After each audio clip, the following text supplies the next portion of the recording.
Hello, good morning. Welcome to the stream. My name is Ace. I like to draw and sculpt. Been doing sculpting for a little over a year now. It's still pretty newly acquired skills, so we are definitely learning along the way as we do these projects on Blender. I started off on ZBrush, and I'm moving my workflow to Blender, so it's we're still learning this program, but so far I enjoy it. We are working on meshes here, okay, to use as reference for a webcomic that I have already written. Just doing the art now, designing the characters. That's what we're doing here. This is the first character that appears. Zoom in or zoom out here. Just pull back all the way. We got our first character of some very basic clothing, which is also a first for me. At least going this far into it. Got some little pockets. He's like a little soldier type guy, you know. He's got his little equipment. He's got his pockets. Little patch we gave him.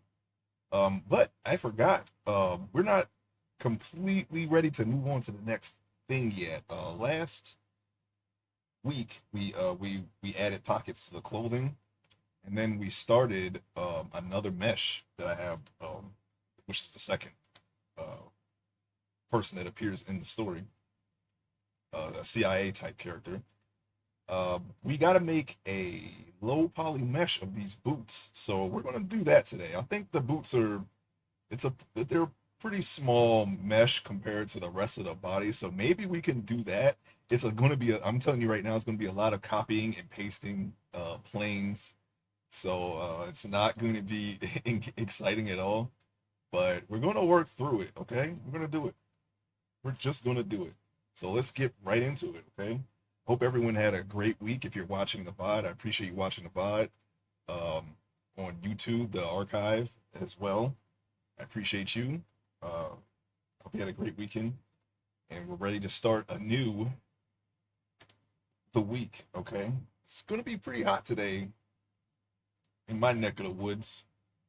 So my air is on. I don't think you can hear it because it's my AC is like that way. Oh, hold on. My camera decided to just start tracking me. We're going to stop that now, and then we're going to readjust the camera that I just spent time adjusting before we started the stream. Thank you, AI camera. It's like a little some kind of tracking AI. I don't know. I don't have it plugged up when I'm not using it. You don't need to be tracking me around the room, okay? All right, camera, don't be doing that. Stop looking at me. Anyways, so yeah, I have an add-on to where you can just select a what is this, a vertex? Yeah, vertex, right? And then just press F to copy it to the other side here. It's very quick work. Working around the seam of the soles here. I'm looking at it. The reason why we wanted this is part of the reason why we wanted planes here. I wanted this to be a little bit more flatter. It's more like a slant slope, but um, in a perfect world, since this is like my first mesh, it's kind of wonky, and I could have probably spent more time on it, but we wanted this plane to curve down, straight down, and then go across, and then we could put the planes there easier, really define those surfaces. But we did not do that. The boots, they're a little. I could forgive the bottom not being as crisp because we can just blame that on wear and tear. But as I've said probably multiple times by now,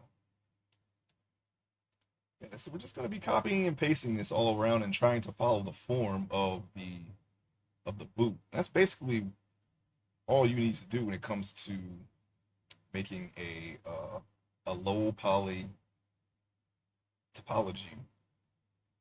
Just making sure that they're nice and even and straight, which the surface itself really isn't. But like I said, wear and tear. So there we go. They're not brand new boots, so we can kind of forgive that a little bit.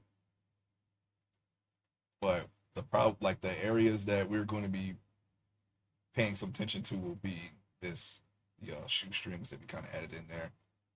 It might just be just pasting the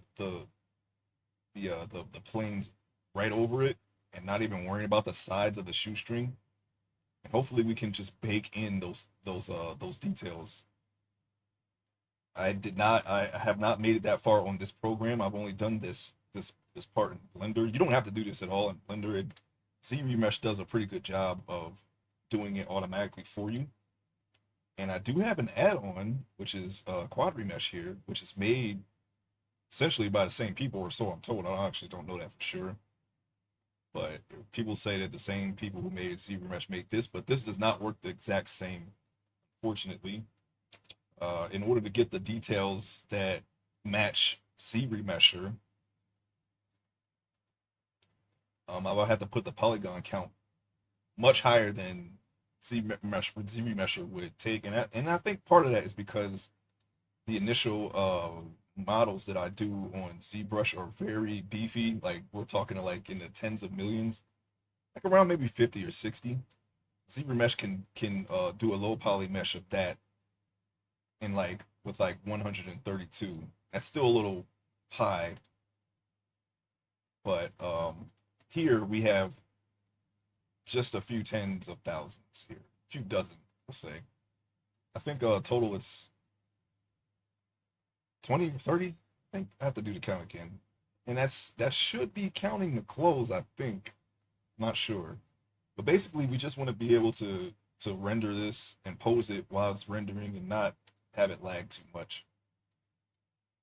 Also, I've also seen people work in the billions. I don't know if that's because in this program I can do like 12 million before I start experiencing a little bit of lag. But I wonder if there's a way I can like boost the numbers to where we can get it to where I'm doing what I was doing on ZBrush. Not that I'd want to. I kind of like the imposed limits that I'm working under right now. You know, it allows me to work on the basic forms with less, you know, get the point across and less polygons. And we're only using this as reference. This is a good enough reference for me. I think, you know, if I could just pose this guy right now, we're gonna rig him, but that won't be until that'll be like the last thing we do, to be honest.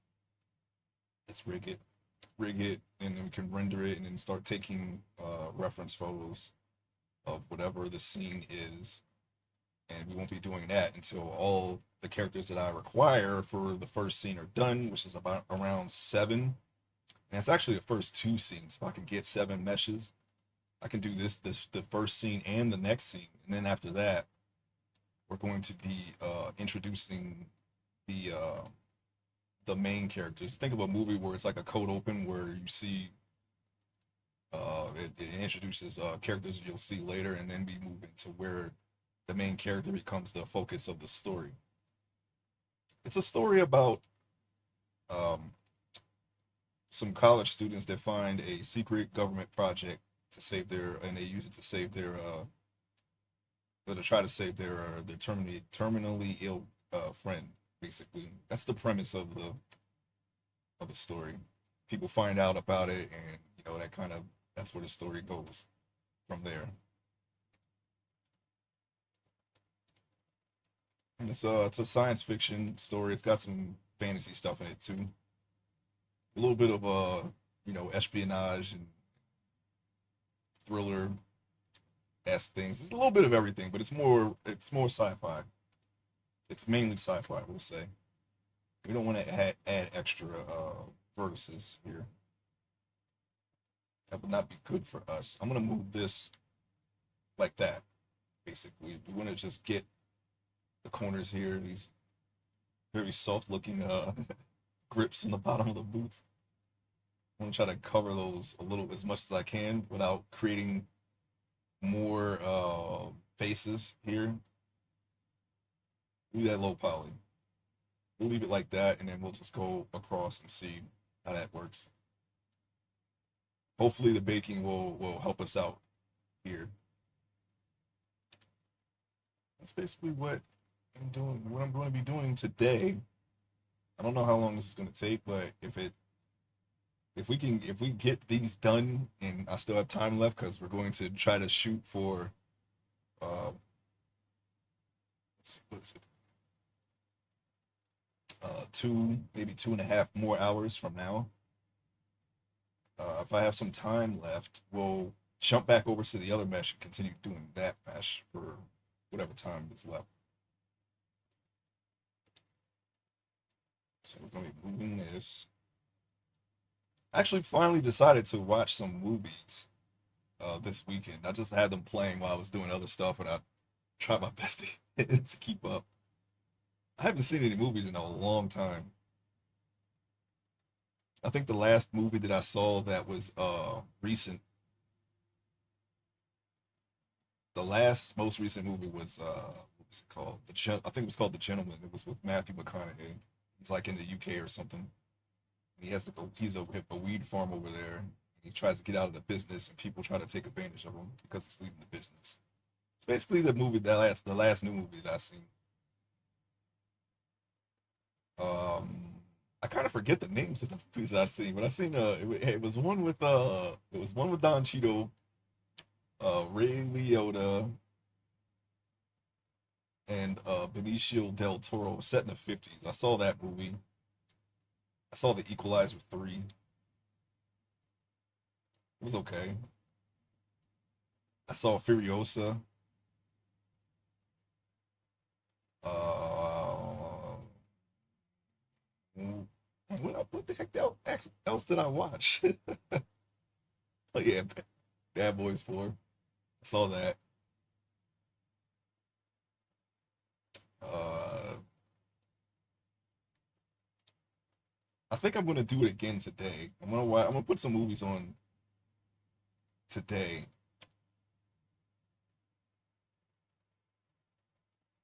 I'm not sure what I want to watch though. Uh,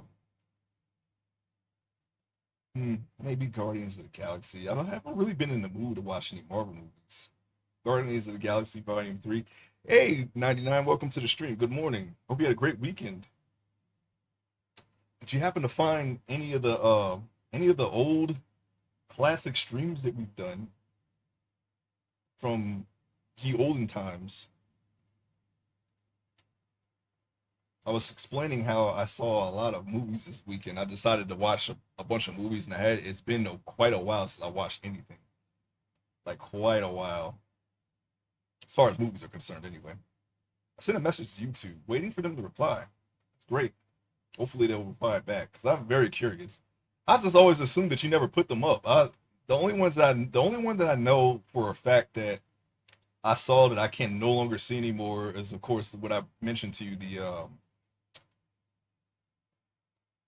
the meat mansion on the netherrack build that we did in the air. It was like a floating island that we did on I think it was All the Mods 3. This was like in 20, I don't even remember, 2017 maybe 20, because we started doing Builders Delight in 2018, I believe. So it was either 2017 or 2016. 2015 we did Vanilla, and then towards the end of the year we did All the Mods 1. That was my first foray into mods and Minecraft that year in general. And then 2016, I think we were doing I think we went from 1 to 3. I don't think we ever did all the mods 2. I don't remember, but I do know that we did all the mods 1 and then all the mods 3. And that was the build that was on your channel that I downloaded. That was all the mods 3 stuff. Still a lot of things. Uh-oh. What did I do? What is this? Oh, I'm on edit mode. Thank goodness. Oh wait, I'm supposed to be on edit mode. Wait. Oh, okay. Alt and Z. What does Alt Z do? Oh, it turns that on. What's this? Oh, X-ray. All right, we're cool. We're cool. We did two. Two was when I did the huge Netherland. Oh, okay. Oh, so that was when I'm talking about now. Okay, that was two. That was also when I did the big library. I thought you did the library in Builder's Delight, unless that was not the first time you did that. I don't know. Since I'm always like I kind of set myself. Part of the reason why I moved I moved away was because I usually worked with a lot of reactors that had like a lot of double-edged sword type mechanics in it, like for them exploding, and I did not want that to affect anybody in the build in the town center or whatever. And one of the ones that I had was from Draconic Evolution, back when I was able to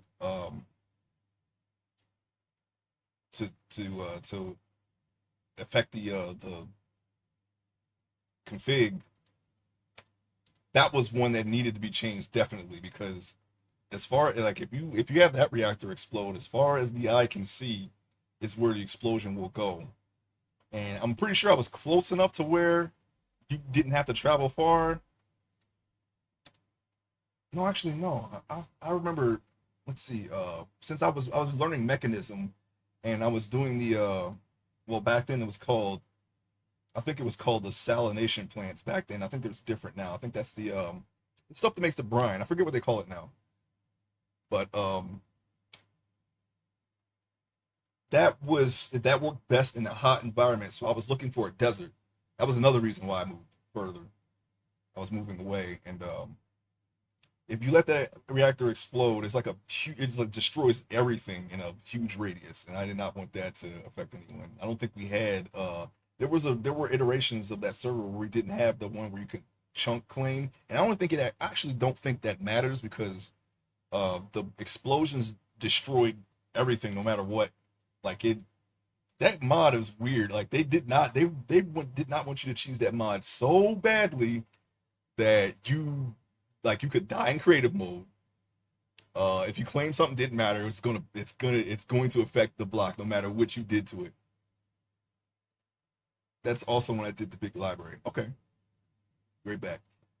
It was a lot of stuff about that mod, but if you mastered that mod, you're basically just unkillable, pretty much. That's how that's how it was. I liked it, but yeah, it's definitely, if you do that mod at any time, it's you're just gonna be OP. Hang on, I'm gonna adjust the music. Sorry, some music is louder than others. I gotta remember to adjust the music levels evenly for my playlist. That's gonna take some editing. So I just downloaded that music like willy nilly, and they all have different music levels. So one of these days, I'm gonna have to get into my own um, playlist and try to adjust those levels myself. So that way, all the music is the same level. But yeah, what was it called? Draconic Evolution. Yeah, very. I guess you could say it's a controversial mod, because if it's in the pack, it's very. It's definitely OP if you do that mod. But it is fun. The types of energy that that reactor can do is so vast that like you don't really need anything else. But it's also one of those things where you have to put energy into it to get energy out, and you can't just keep putting energy into it like I did. That was the drawback with that mod. Like you have to use that energy somehow. You have to draw it out and then, I don't know, pump it back in something. And then on top of that, we were on a server, so I think there was a time where I didn't play for a week, and my all my other reactors were pumping energy into that reactor, and it filled up all my storage. Like I had billions and billions, probably trillions of RF, if not quadrillions of RF, and it filled up all of my RF storage batteries. I think I was using like 3 or 4 induction matrices, and they were built as big as I could build them. So 4 of the max size induction matrix multi blocks. However many that is what I had, and I filled that up in like a week. And then once since the energy had nowhere to go, my reactor exploded. But I went into the config and changed it to where the blast is just a TNT blast, because I did not want to destroy everyone's did not want to destroy anybody's build in the process. We were pretty, or my build. So I kind of, I went into the config and changed that. And I've been doing like every time that if that mod ever comes back, that's the first thing I'm going to do. I don't want to destroy anything that I've built. All right, so right now we have a little problem here. You see how we have here around this arch? We have a multiple faces here, and then it slowly becomes like bigger and longer faces. I want to do that for both sides, so I have to find where that begins, which is about here, the back of the arc here, or arch. Wait, hold on. What am I saying?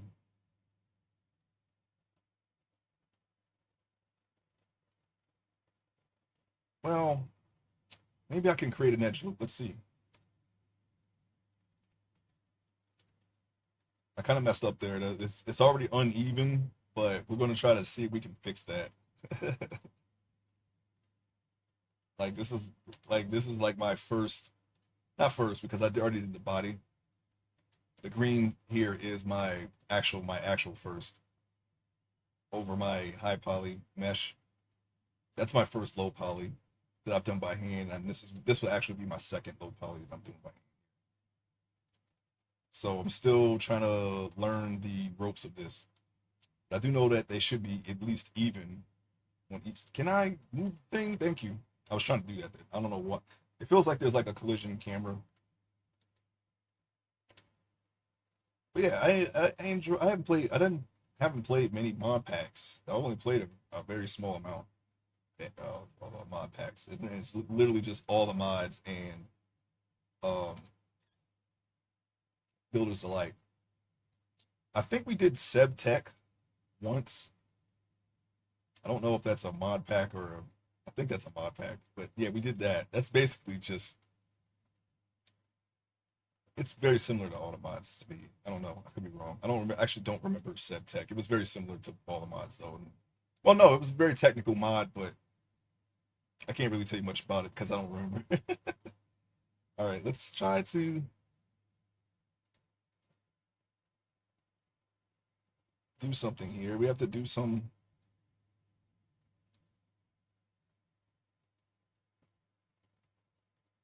here, right here. This is what we need. This is also not what we want.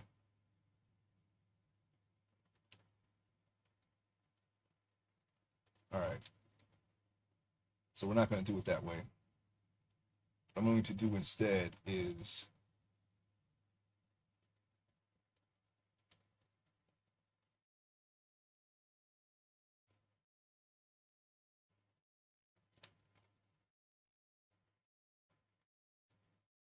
you know what? I'm going to leave it like that. I'm going to leave it like that. You know what I can do? I know what I can do. I know what I can do. I know what I can do. Hold on. I'm going to select faces, right? And let's see. The change starts here.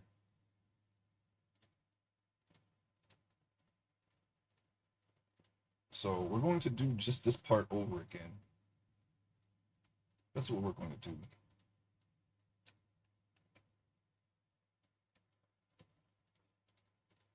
So we select all these, and then we're just going to get rid of them, right? And then we're just going to continue this side all the way back. That should fix it.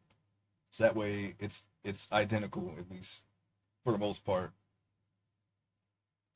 Let me see, the single ones start here, so it should be the front of the arc and not the back, actually, which we have room for right here. So we should be able to do that. All right, so let's go back to vertices, and we're going to try this again, but we're just going to go the other way.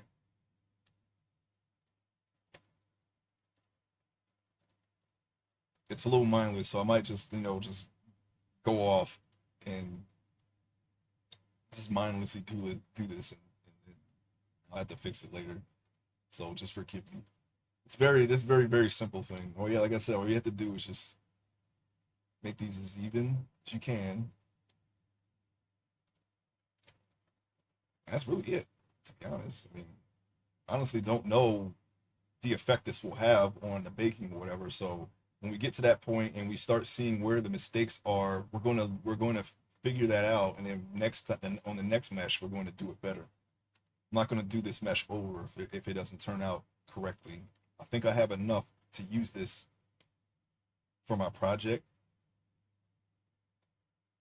And this is not even baked yet, so I think we'll be okay. But my hope and what's probably going to happen is I'm just going to probably just get better and better. I'd say probably by the fourth or fifth, I should have this down, no problem, to where we're just blazing through this. That's my goal anyway. I don't know if it's actually going to happen, but that's what I want to happen. All right, so we're going to go on ahead here. No problem, 99. Welcome back. We're just doing some mindless copying and pasting. I want to get this over with so that way, or not, well, I want to finish this so that way then I can move on proper. I was setting up my laptop so I can cook while I hang with you. Oh, okay, what you got? What you cooked there? I had some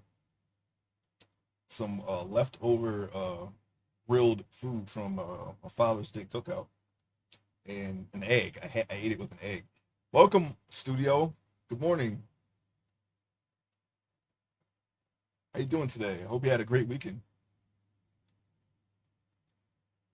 Spinning Marcelines. Wow, that is a very elaborate SpongeBob. Weekend was full of getting things done. That's great. Very productive.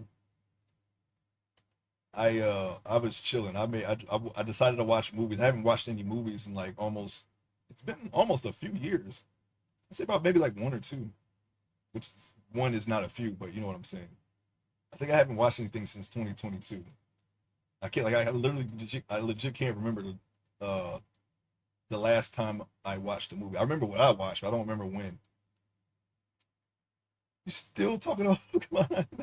Oh, I paired home with Go, transferred tons from Go, and learned how to auto sort my Pokemon number.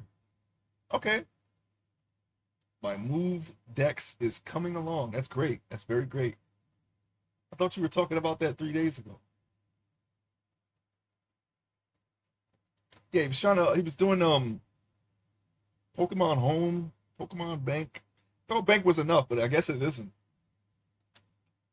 Something about Ultra. You're playing Ultra Sun now. Is that it, 99, or was it? Or are you just moving stuff right now? You just working on your decks.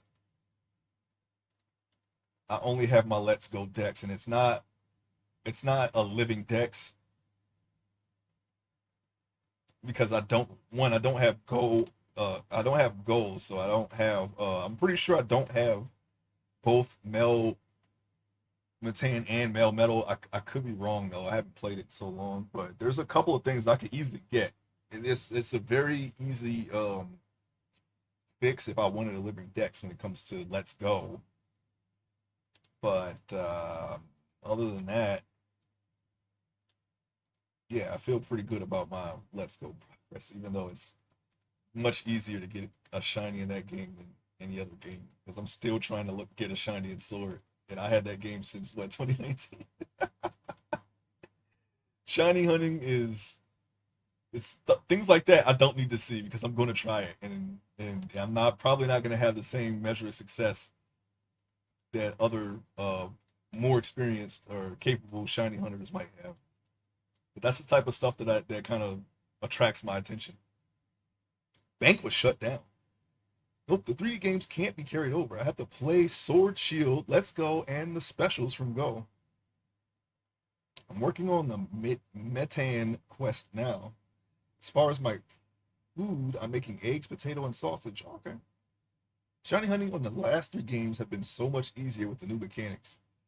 And what are these new mechanics? Normally, I guess it'd be easier to do shiny hunting if you beat the game, which I did not in Sword. And then I'm using the Matsuda method, which significantly decrease or increases your odds, but it's still a lot. It's still a lot of grinding. I do like grinding stuff, but it's a little too shiny hunting is like it's almost like degeneracy at this point. I'm sorry to those who might hear this, are avid shiny hunters, but you gotta really go out of your way to get yourself a lot of shinies. Okay, to the point where you're just doing some really dedicated methods. I've seen people had they put this contraption on their Game Boy Advance and they just let it sit there and it resets it just basically just does the hunting for you while you just do other stuff. That's how bad it is. I got a shiny Magmar in Pokemon Go. Oh, that's great. Uh, I don't know the color of a shiny Magmar, unfortunately. I've at least went through like a list. Like I was bored one day and I was like, yeah, I wonder what these shiny like what color these shiny Pokemon are. I don't remember um Magmar's shiny color though. Was it pink or something? It's purple. Okay. All right, cool. Magmar, yeah. I never really used that Pokemon. Back when generation it comes from blue. I had red. I got red from 99, as a matter of fact. I bought red brought 99's red and I played that. And then I got yellow from there. And I don't remember if Magmar is on yellow. I don't think he is. Or she, whatever gender it is. I don't think Magmar is. But yeah, it's oh wait, it's pink. Oh, it is pink. Oh wow, that was a great guess. I didn't know for sure. Studio, or at least I said pink, right? I don't know. Anyways, Studio, you should friend me on Go or Home and trade me all of your Viridian patterns. Magmar's in Gen 1. Yeah. Yeah, I know he's in Gen 1. But he's in blue and I had red. So that's one Pokemon I didn't really get to mess with too much. I didn't like Electabuzz either. So I don't know. I guess if I had a choice between the two, I would have picked Magmar. My only interaction with those Pokemon was in actually the first Pokemon Snap. You have to like I forget what you had to do. You had to like you had to get Electabuzz to go over by the he's in the power he's in the second level, the power station, whatever the heck. You gotta give him to go over and like power up the generators so you can take a different path or whatever and go somewhere, I forget. And Magmar, he's like there's like a bunch of Magmar bullying a Charmander. So you got and they'll knock him out like if you let them. Like they'll just go over and just start messing with him, or whatever. It's like three of them. So you have to go over and you have to take the pester ball, I think it was called. You had to also bully Charmander like by throwing the balls at him. And you had to knock him into the lava, and then he'll evolve into a or something like that into a Charmeleon. He'll be able to beat all three of the Magmar, and then you can just like you can take all kinds of pictures and get all kinds of points for that. Send me your friend Pokemon for. Oh yeah, that's for you. That's for you. I don't have Pokemon Go. Magmortar is the better. I don't remember what that looked like. I saw it before. I just don't remember what it looked like. I'm gonna assume since it has mortar in the what does he have like guns for hands or something? Yeah, I do 299. I actually started it, but I did like I got into the menu and I was like, you know what? I don't want to play this right now, and I turned it back off. But I was like, you know what? Instead of playing this, let me try to go in and try to get a shiny. And I never got the shiny, unfortunately. But that's what I did with my time when I decided to play Switch. But yeah, I got to play Snap as well. I like Snap. Snap is one of the spin-off games. At least the first one anyway. I haven't played the second one yet, but I'm sure it will be just as fun. Anyways, that's one of the spin-off games I really enjoyed from Pokemon Snap. It's taking pictures and whatnot. In a way, it's like you're capturing them, right? You're capturing them on your camera. And I always wanted them to do a new Snap, but for some reason, I just have not decided to play it yet. So we're going to see if we can. I mean, not that this would matter because it's not a flat plane, regardless. But we're going to work on the surface around here. There's really no way I can alter this unless I alter the original thing under it, which I am not going to do. We're going to move on. Okay. Like I said, that's a surface that's not terribly important. This isn't the final product. using this as a reference. So we're just going to, if I ever have to do a close up of this boot, we're just going to physically draw that plane. I think I'll pick it up next pay to stream it. Oh, okay, cool. I'll watch that. I mean, it's not like a big deal. I have to, catch the Pokemon myself, and I'm sure they'll have. What I'm interested in is like all the little things you can do. Like I think that was actually the first game that they had shinies in. Was well, if you don't count when Japanese gold and silver were already out in Japan by that point, we didn't know about it yet. But if you don't count that, then Snap should be the first or second game that has shinies. I don't think it can be spoiled. Yeah, that's what I'm saying. 99. Yeah, I don't think it. Yeah, I don't think it would matter. I wouldn't mind watching it. I have Stadium one, and I'll still enjoy it because there were some things about the. No, actually, no. I think I did everything in Snap without looking anything up because it's very easy to figure out. I mean, the game kind of points you in the right directions. Stadium was the first that had shinies. I don't remember Stadium having shinies.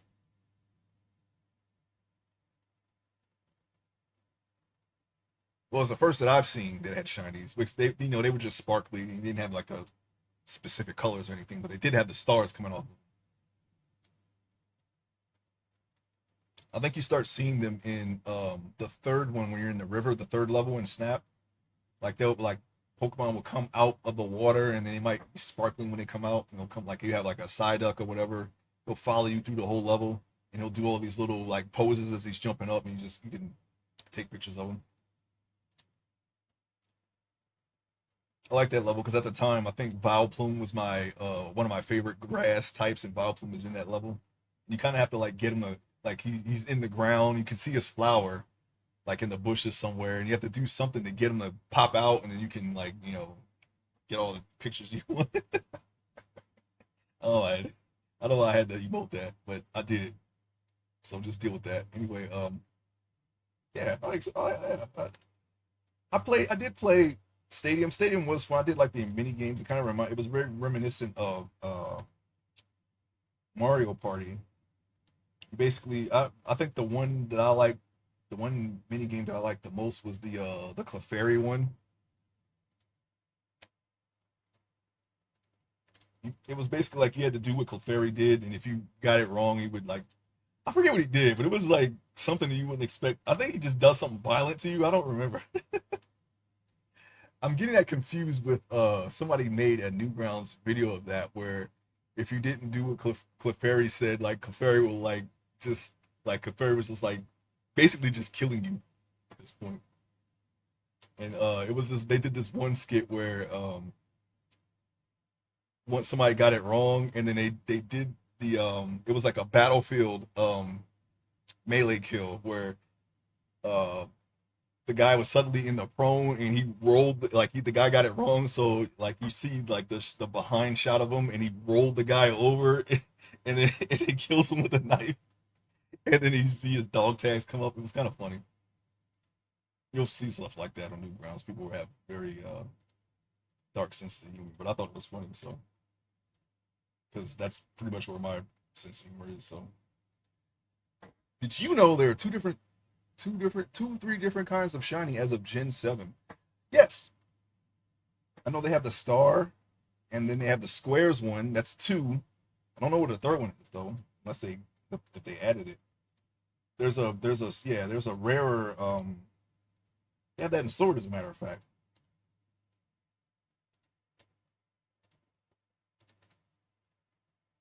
What was it? Was it stars and triangles? I don't remember. But basically the thing comes out and instead of stars coming off of it, it's like it's another geometric shape. I don't remember exactly which one it was. I've never seen it, but I do know it's there. Yes, square is the rarest. Yeah, yeah, yeah. Like in the menu, it's shiny as a shiny, but it just comes out different. It's like there's no way you could plan for that. I forget what determines that, but yeah, you're just extra lucky basically.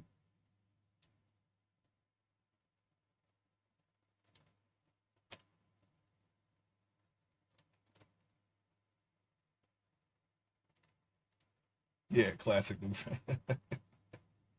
And it does a little doo, doo, doo, doo, like he just slowly inserts a knife and it just like freeze frames. It's like no violence, it's like no blood or anything, but you know, it's still kind of dark. I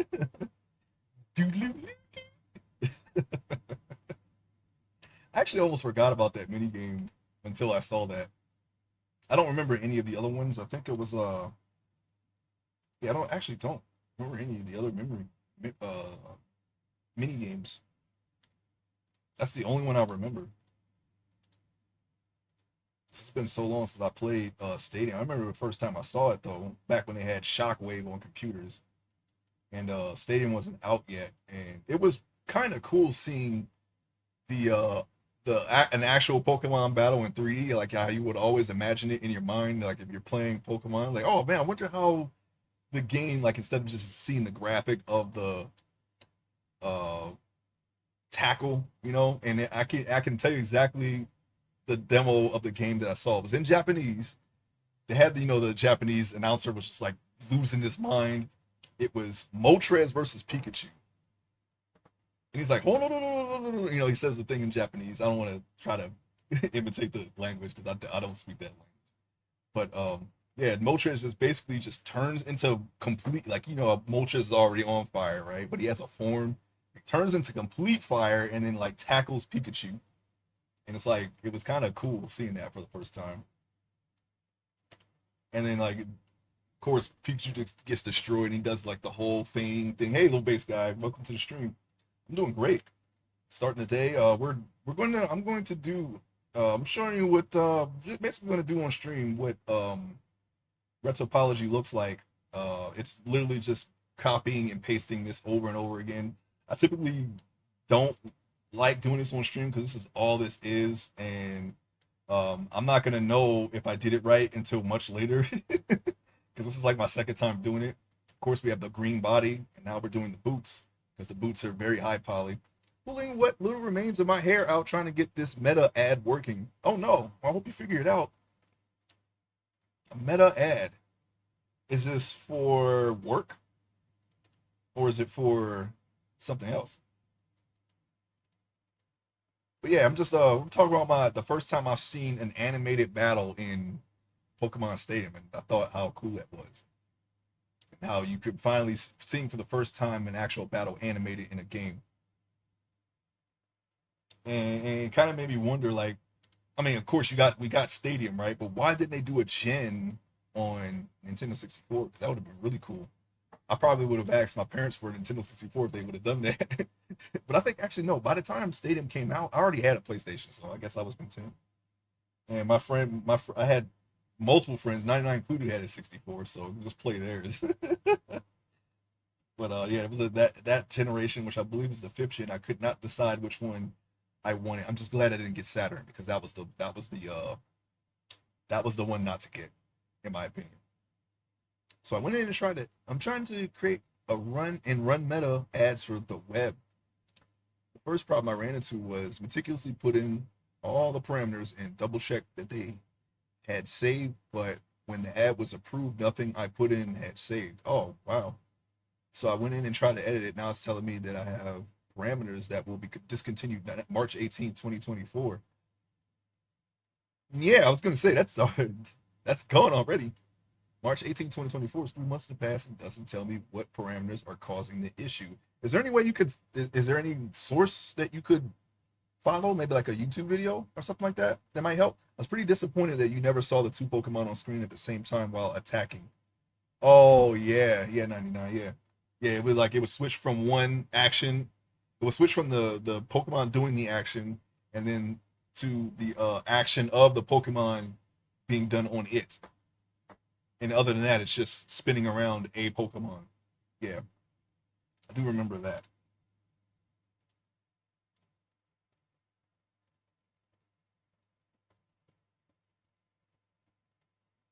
Yeah, and Pikachu was fainting, and then the announcers really sold it. By the way, you know they're much more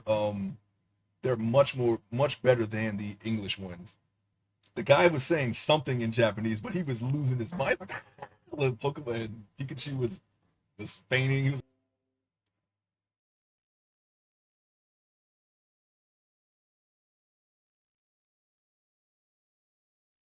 Okay, am I back?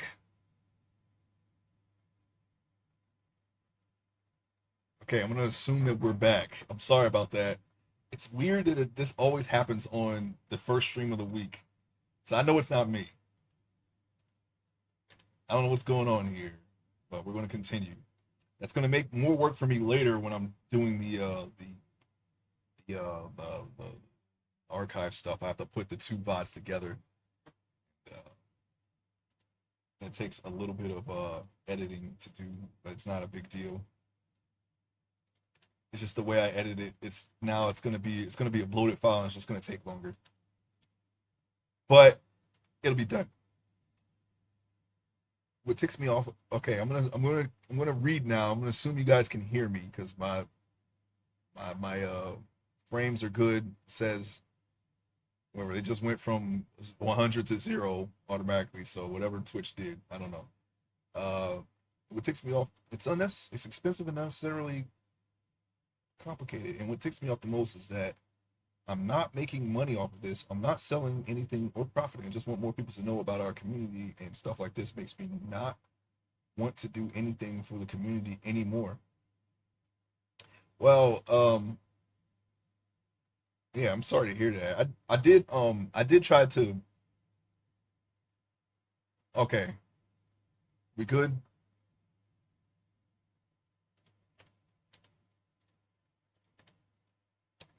For the record, I did post your community in other communities. I don't know if that helped. I don't know. I tried to help you. I tried to help out in the way that I could, and it only got removed in one.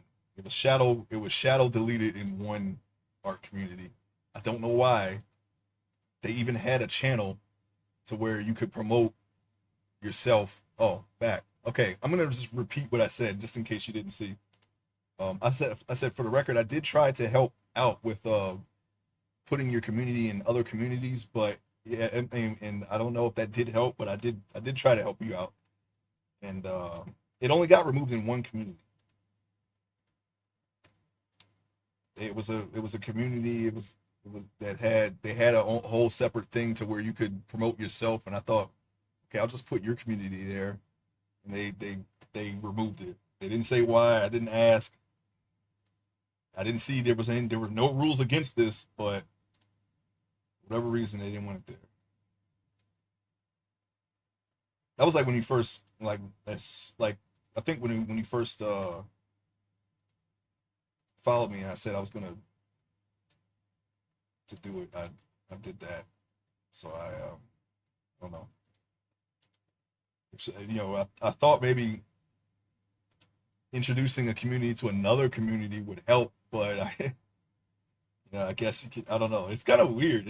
It's weird that you can only promote yourself and not other community. It's not even my community, but I don't know. I didn't question it. I didn't even or anything. I didn't complain about it. I just uh, but I did try. Okay, so yeah, we're just gonna keep going around. Yeah, Pokemon. I didn't play Pokemon Stadium 2. Also didn't play what was the one? What was the other one they had on Nintendo 64? It was it Pokemon Ranger or something like that? I don't remember what it was called. What was it called again? I didn't play that one. Whatever it was. Pokemon something. I don't know. No, the issue is that it isn't about me at all. I only benefit from the community to the extent that everyone else does. That's the point. That everyone has the equal chance to be seen. But it seems like anytime I make an effort to put the community out there, especially an effort that costs me money out of pocket, it just gets so ridiculously complicated and difficult. In the return, if there even is one, it just isn't worth the headache. Yeah, I hear you. I'm sorry about that. Yeah, I know it wasn't about you. I know. I'm just saying, I only said you because you're the one making the effort, right? To get it out there. I thought I'd try to do it. Oh yeah, and then for anybody who wants to, I don't know, if you want to try to check out other communities, if I find them, I come across any communities, I put them right below. in a link. There's a website where you can manage all your links, and I just put other people's communities in those links. You know, somebody stops by. I don't know. Maybe they don't. Maybe they're not vibing with what they're seeing here. Maybe they can go down and see if there's another community that they could vibe with if they're looking for places to I don't know, showcase themselves or whatever. So I mean that was the way that I thought of that could potentially try to boost the signals to speak to so to speak. I guess that's the yeah, it goes to bring everyone together. Yeah, yeah. Ranger was on DS. Which one is the one on? Oh, something dungeon, right? Pokemon something dungeon, something like that. Whatever it was called. I have it. I just never played it. I don't even know how it plays. Mystery Dungeon. There you go. Thank you. Thank you. I know you would know 99. I completely forgot about that one. I always wondered about that one. I know there's a people out there. I think somebody that we what was it? Was it Lycan? Was it Lycan or was it Alley? One of those two. They were playing Mystery Dungeon. I did watch that stream, but I didn't see. I think I came in the middle or towards the end or whatever, so I didn't get to see everything. Either that or I saw it on GDQ. I don't remember, but that's the only time I've ever seen that game. And I'm going to assume since I didn't see any gameplay that it was not GDQ because GDQ you'll see gameplay for however long they're speed running it at least. That's usually how I discover other streamers is through GDQ. I do like speed running. I just choked on some saliva. Sorry.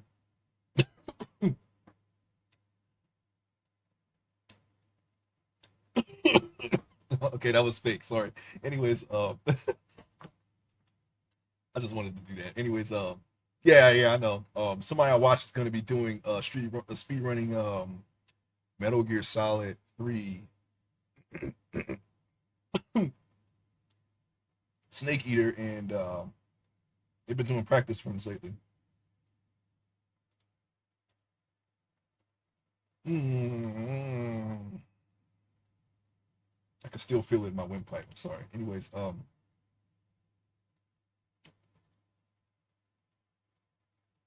yeah, I do have an interest in speedrunning, but I don't necessarily speedrun myself. The closest thing that I would speedrun is actually a Metal Gear game. I know those games well enough, and I actually do use speedrun strats to an extent, but not enough to get like a speedrunning time. At least at present, not enough to do it. I never actually officially did a speedrun.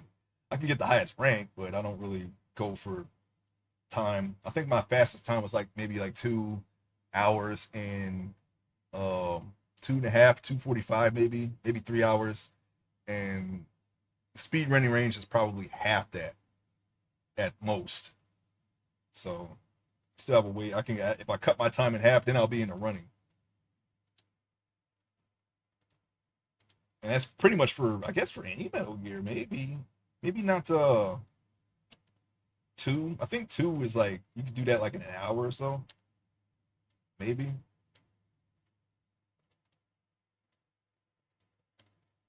But I have to see. Hey, I did Hades speed runs until it got too fast. Well, there's no such thing as too fast when you're speed running. That's the point. You have to do it too fast, don't you? I started playing Hades. I think I put Hades 2 on my wish list. I have to get into that game. It looks interesting to me. It kind of reminds me of like a single player like League, but faster. I wouldn't say not like Diablo. I feel like it's more like League to me, like playing a fast character on League. At one point, I just couldn't hang anymore.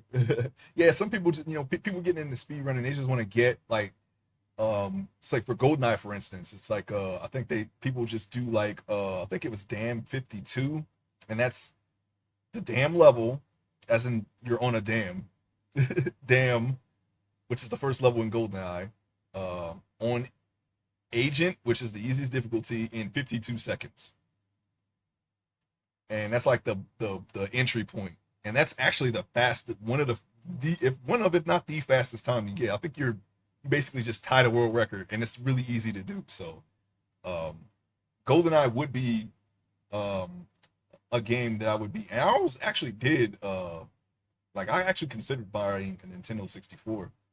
I had Taco Bell for dinner last night. Talk about speedruns. Oh god. Well, sorry to hear that. But gee, I like chalupas. I haven't had Taco Bell in years, but normally I would get a chalupa or maybe like a gordita or AM Crunch Wrap. Those are like the three ones that I enjoyed when I did eat it. I haven't eaten it in years though. I try not to. I don't really eat fast food as much anymore. But if I do, it'll be something that I don't know, maybe like an egg McMuffin or something.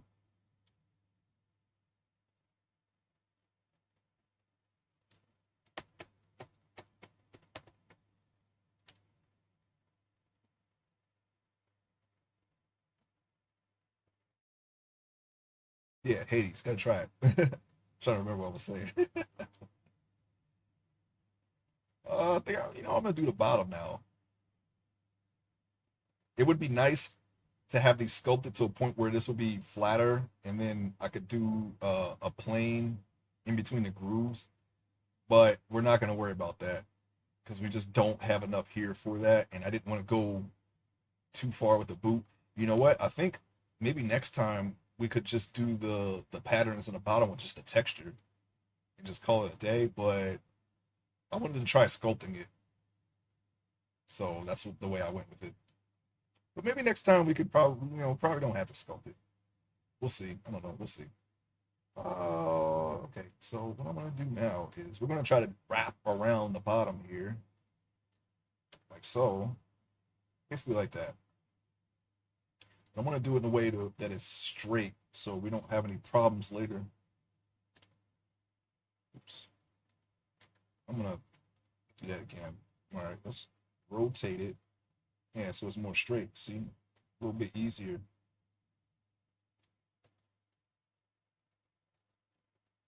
For something I've never really done before, doing it seems to be a little more complicated than it should be for a first timer. But we're gonna figure it out. We're gonna optimize this someday down the road.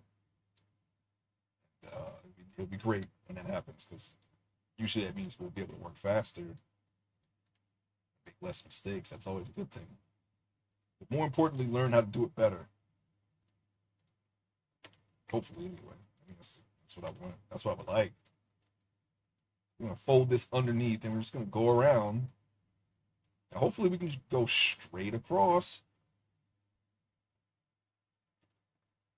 I thought I heard Metal Gear. What the heck? We were just talking about that. What is this? Oh yeah, it's the caution. I'm sorry, I keep hearing the. That's what I keep hearing. Actually, my mic does not. Does my mic pick that up? Anyways, the wind instruments is what I'm hearing. You should carve your logo or name into the side of the shoe like it was a shoe brand. Yeah, I'm gonna have to put watermarks on everything that I do. Well, I don't know, maybe not yet because I'm not gonna upload this anywhere. It's literally just a reference for my art. But if I ever do like because I do have an interest in doing a video game, and if I ever put that out into the world, I'm gonna have to watermark this so uh people don't take your stuff. Apparently that's a thing that I read about this morning. I want my assets flipped. Okay. I don't know why I said assets that like that. Like I don't know, like I'm from Wisconsin or something. I don't know what that accent, the name for that accent is, but that's what it sounded like to me. I do have some fake logos though that I have ideas for in my story, like kind of like almost like parodies of actual name brands. But that stuff you probably won't see until I'm actually doing pages. So I'm not gonna put that into these here. Or I could. Maybe I could, but I don't know. But I did actually did think about that at least. All right, maybe I should just do a strip all the way down. I don't know if that's the way it should be done. I'm back again. I'm all over the place this morning. No problem. 99. Welcome back. Welcome back again. Uh,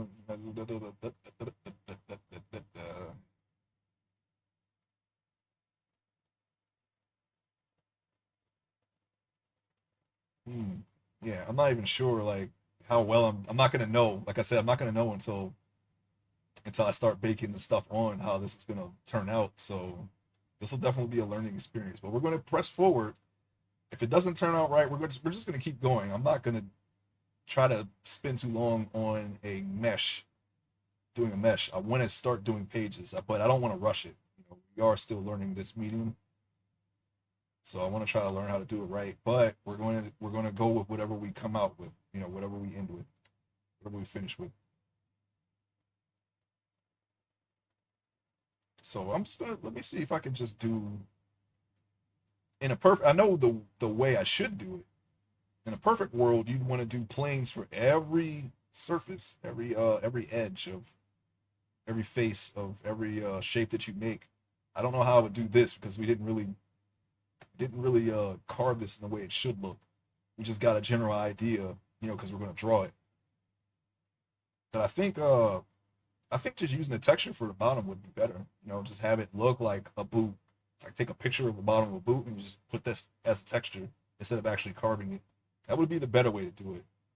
I have to keep that in mind next time because that might be the way that we do that. Just so we don't have to worry about this.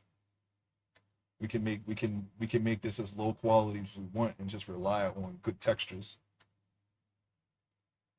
I have a pair of these boots too. I could probably, under the right lighting, take a decent picture of the bottom of a boot and use that as a texture, or draw it and use that as a texture. Whatever the case, there's many ways that we could do it. So might consider that one day. So we're going to connect all the way down. Let's keep going. I'm trying to make these all the same size, even though they're already not, because we have this. There should be. We could probably divide these two, but there is a way that you can just do one at a time. But if I put add a what was it called loop cut and slide, this right here would do it. If I use that, it'll go all the way around, and I'm not really sure how to be more precise with that action. So we're just gonna leave it like that. Let's go up some. I'm gonna grab this, and try to put that right there. Best we can do. Yeah, like I said, we don't if we don't if the baking doesn't turn out right, we can still get an idea of the bottom of a boot with the texture. At the end of the day, we can always just draw it on. So we'll see how it goes. I made it the same, well, a similar color. It's going to be a GDQ bundle next month. Oh, really? Wonder what this was going to be in that. But I don't know what's going to be run. I only know what's going to be in GDQ because the streamer that I watch when I put a stream on while I'm editing um, or whatever, doing something else that's unrelated to streaming later on in the day, usually in the evening. He literally said out of his mouth he was going to be at GDQ. That's the only reason why I know. And I'll try to catch it. I'll try to catch that too. Now that I know that, usually if I feel like watching GDQ, I'll just watch it. Yeah, I don't know what else is going to be at GQ though. I just know that Metal Gear is, and I usually already see the runs that he's going to see. So yeah, that'll be interesting. It's nice to see a speed run of a game that you know pretty well because you can just look and see what they're doing and just do it. You know, if you know the game well enough. That's usually what I do when I if I use a speed run stat. I tend to turn it on and hey, realness, welcome. Good morning. Good morning. Good morning. Good morning. Welcome to the stream. We're just copying and pasting textures. I'm doing it on stream today because I forgot I needed to do this. So this is what you're going to see while we talk about other things. Because there's really not much to say other than I'm going to make this over and over and over and over and over and over and over and over and over again until I stop, basically. We're doing the bottom of the boot, basically. I made it the same color. Well, not the same color, but I made it a dark color so it looks just to get that image that, you know, I didn't make this green yet. This is basically the final. We're not. This is already low poly, so we're just gonna leave it like this. That's where we're at. I'm talking about GDQ. You ever heard of that? They do charity. They do speed runs for charity, basically. I discover a lot of interesting streamers through GDQ. I'd say probably more than half of the streamers that I watch are from GDQ. Well, that's not true, but I would say a quarter, maybe a quarter. My list is already really bloated, but I mean it doesn't really matter. Not everybody streams at the same time, so it's just a matter of who is on and who I feel like. So I try to watch more than one person. You know, I try to show my support whenever I can, but it gets very exhausting bouncing around. So I just go to whoever I can at the time that they're on, and you know, be in the chat if I'm not lurking, because I do probably lurk a little bit more nowadays than I used to. Try to be active, but mostly just lurking. I am most likely there. You're streaming.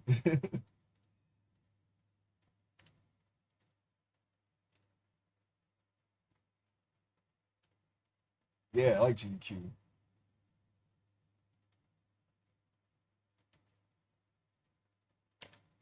Only thing that kind of, it's not even something that bothered me. I say, but that's a nitpick. Is that they? Thank you, realness. We're gonna see the results of this later on when we're texturing these, how good they turn out and baking the texture, baking this onto this part. I'm gonna see how it turns out. I'm not gonna know until that was my computer. Let me exit that tab so you don't have to hear that.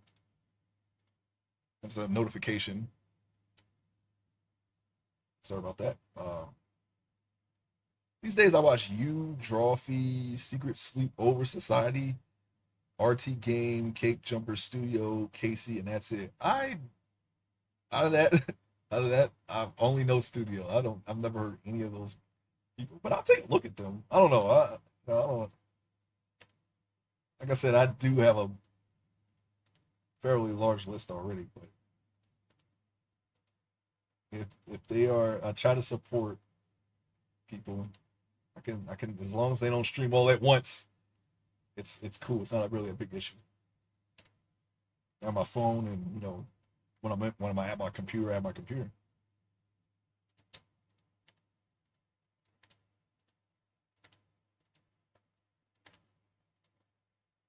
As far as editing is concerned, I'm trying to finalize Act One.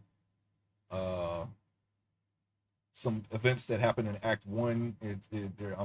I was reinforcing the ideas that I had, basically trying to make them make a little bit more sense. I noticed that um, the plot was moving fast enough to where it could have been resolved early, and that's not not good. And like early as in the characters have enough information to literally just end the story. So I have to make it make sense. That's what I'm doing.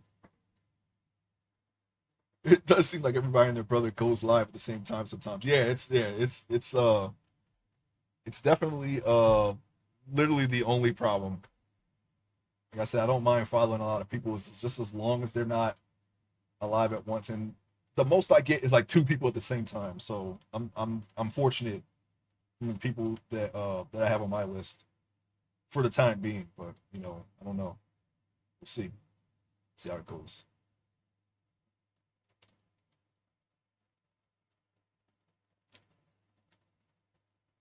I want to hang with Pender and Wizard streams, but they tend to be live while I work or walk. Yeah, sometimes in the evening I catch them, both of them. Um,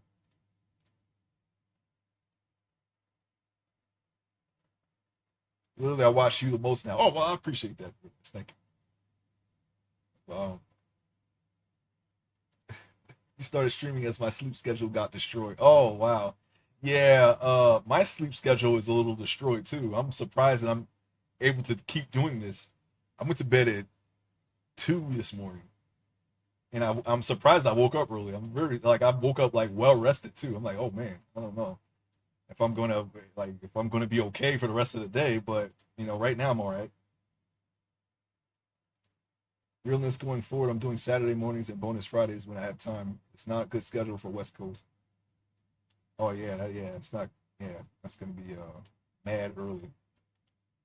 That's one thing I miss about the West Coast is that it's the time zone.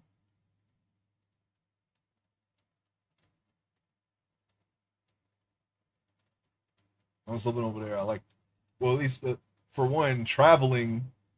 It's like you get to save. It's almost like you're saving time. But going forward, like coming from the West Coast to here, like when I had took flights from there to here, I feel like I lost so much time because it'll be so late. I was like, man, we just like it's a 5 hour flight, with the even with the layover, but somewhere around there, depending if see delays or whatever. It's about around 5 hours. But you're gonna get that plus 3 hours, so you it's a 5 hour flight, but you lose 8 hours basically for travel. And that's not counting from the to and from the airport. So it could be anywhere from depending how far away from the airport you are, like 9 or 10 hours total for travel. And it was only supposed to be like 5, not counting again travel time to the airport and from. But going the other way, it's almost the same exact time, but you get 3 hours back. So it's kind of better. It's funny because it's like 2 p.m. I'll arrive at 7 p.m. Nope, 11 p.m. Yeah, yeah, it's exactly how it is. Yeah, it's like, oh man,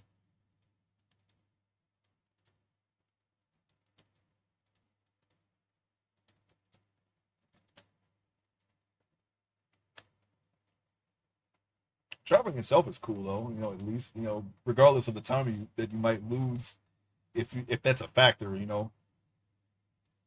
meet lots of interesting people for the most part. But yeah, I prefer the time zone on the West Coast more. Oops.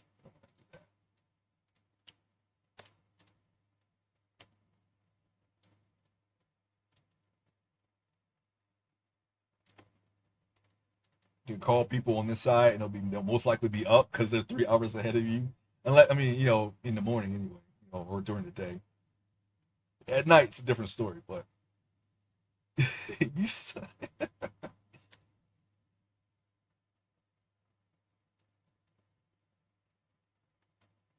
get up. If you're on, like, if I'm on this time and I would go to the West Coast right now, my schedule would be completely fixed if I just went to the West Coast right now.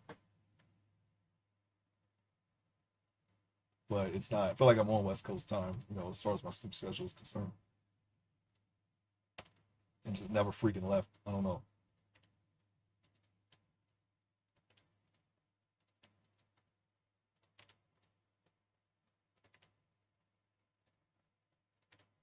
All right, we're gonna keep copying and pasting, I guess. I don't know. I don't have any other choice here. It's a little, yeah. This surface isn't completely flat, but that's okay. This can actually happen, so it's not a big deal. Like you can actually have like a worn sole, so I'm willing to forgive that. It's kind of the reason why I didn't try to go as make it as accurate as possible. I was like, okay, I can, like I said, we could just use the wear and tear excuse, but and we're drawing. East Coast is the benefit of live events at a good time. Yeah, I agree.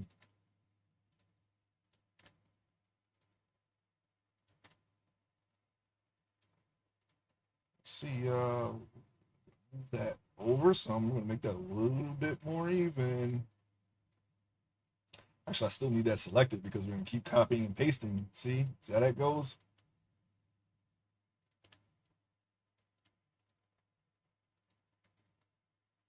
USC Bucks.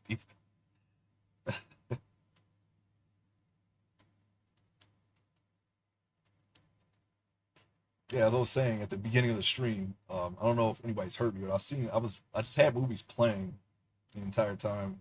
I saw some movies for the first time in a long time now.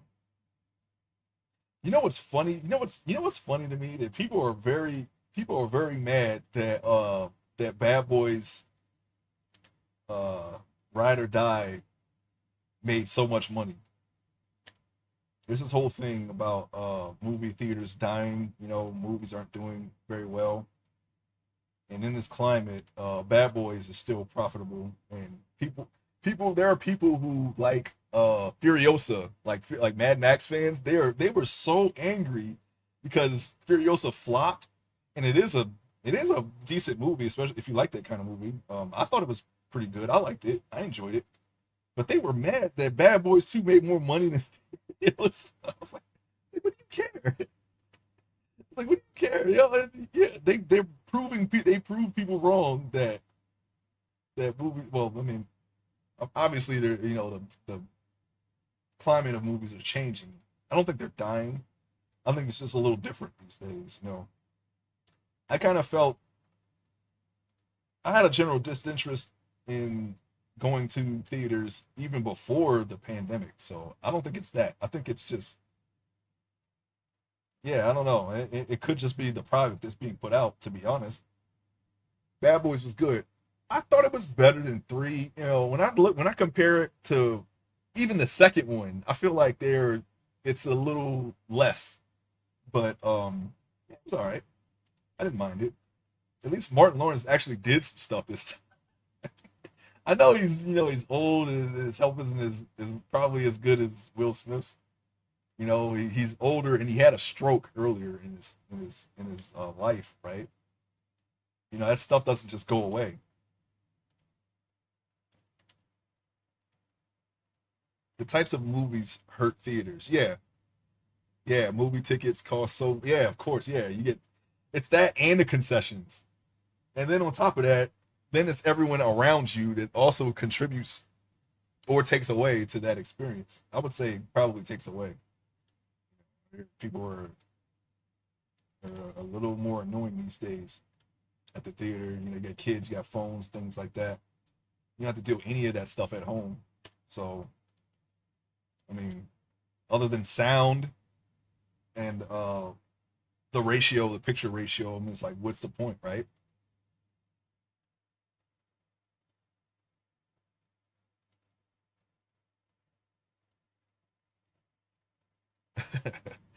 Yeah, it's gonna be well, yeah. If you do just the movie, it's 9.99. Oh, you're talking about at home? Yeah, yeah, yeah. Of course, of course, of course. I'm sorry. Yeah, I just caught on to what you were saying. Sorry. Um, they're always on their phones now. Every time I go, I would pay a premium. The last time I went was when we saw Civil War '99. That was the last time I've been to the theater. I just don't care. I don't care to go. And I could go. I'm like, you know what? When I'm sitting at home, I was like, you know what? I can go see a movie right now. I was like, I'm not gonna do. I don't want to do it. And you know, we had a bit of a concern, we'll say, at our local theaters, so that kind of makes me not want to go either.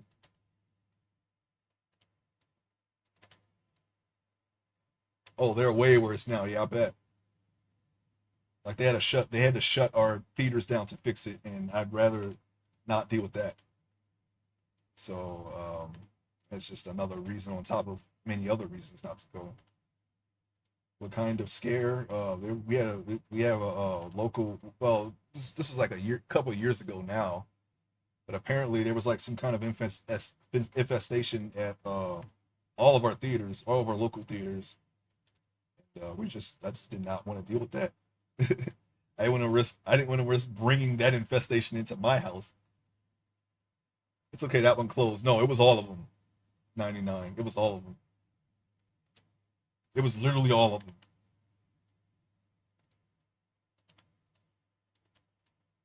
And that was it was very off putting for me. I was like, you know what? Maybe let's on the safe side. Let's just let's just stay here. Just to be on the safe side.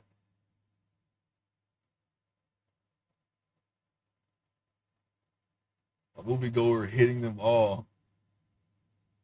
Oh man.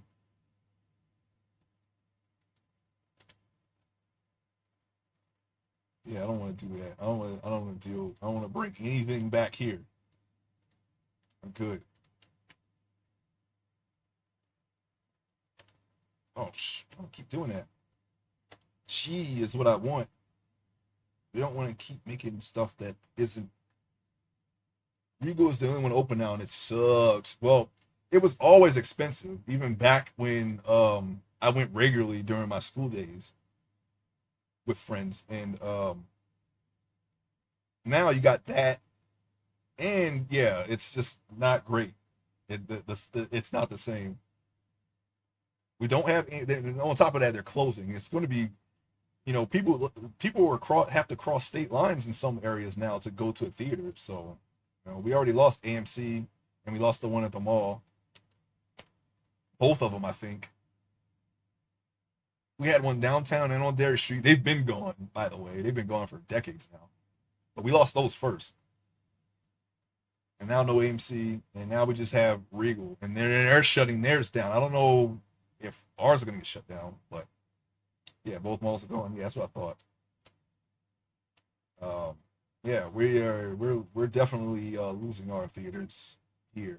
We just have the one, and who knows, man? That's uncertain as well. But yeah, there's a lot of people are in areas to where they have to leave the state in order to go see a theater.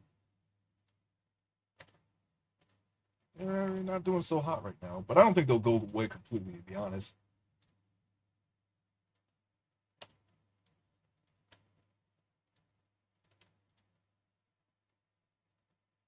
ours should be shut down. There's whole rows without seats. Oh my god! I'm telling you, I wonder why they're missing. Actually, I think that kind of ties into what I was saying earlier. That's weird, man. But yeah, don't know.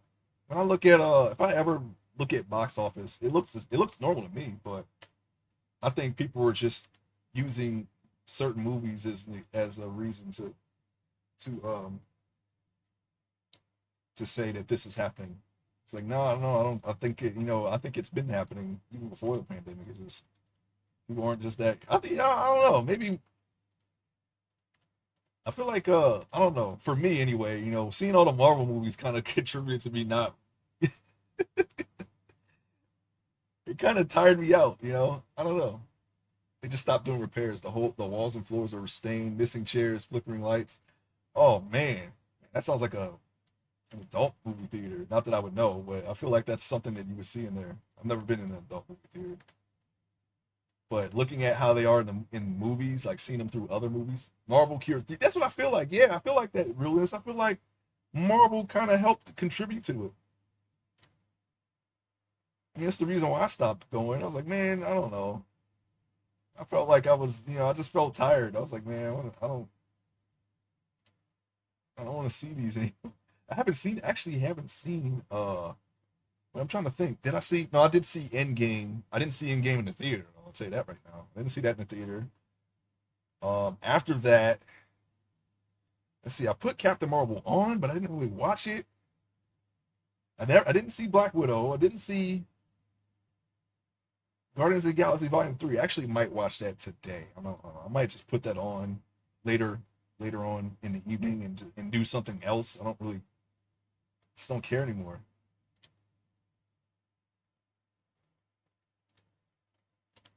Uh, and people were already like people that I like that were around me were already saying this. They were saying this before the pandemic. They don't care about these types of movies anymore. They kind of they really squeezed. They squeezed into the squeeze bin squoze. That's a stock market thing. Everything had to be a summer blockbuster. Yeah, it was. Yeah, there was a time where you would only see those in the summer, right? And they're all the same. It's like I don't know. It's weird. It's weird. It's not weird. It's just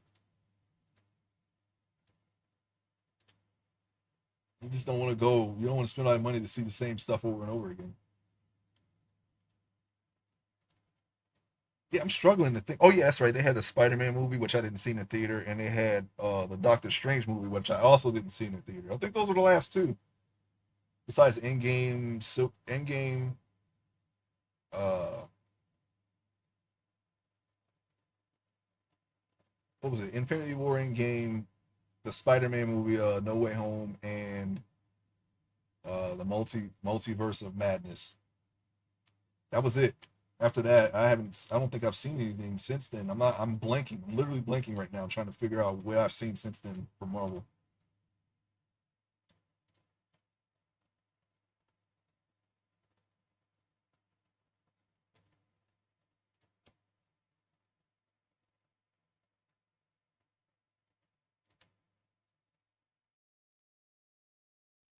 The last movie that I've seen though, well, besides this past weekend, because actually watched a few, watched quite a few actually, was The Gentleman. I think that's a 2022 movie. It's a Matthew McConaughey movie. And then after that, I just didn't watch anything until this past weekend. Well, actually, no, I did see some Zatoichi movies because I haven't seen all of them, so I put them on and I saw some other international flicks. But yeah, it's been about a year or two since I've seen. Actually, I sat down and watched a movie. I was like, you know what? I think there's enough to choose from now. I don't know why. Whoa! I just saw my camera was shaking. I don't know. Let me try to. My setup was on my camera, so I'm gonna make sure that it doesn't shake anything.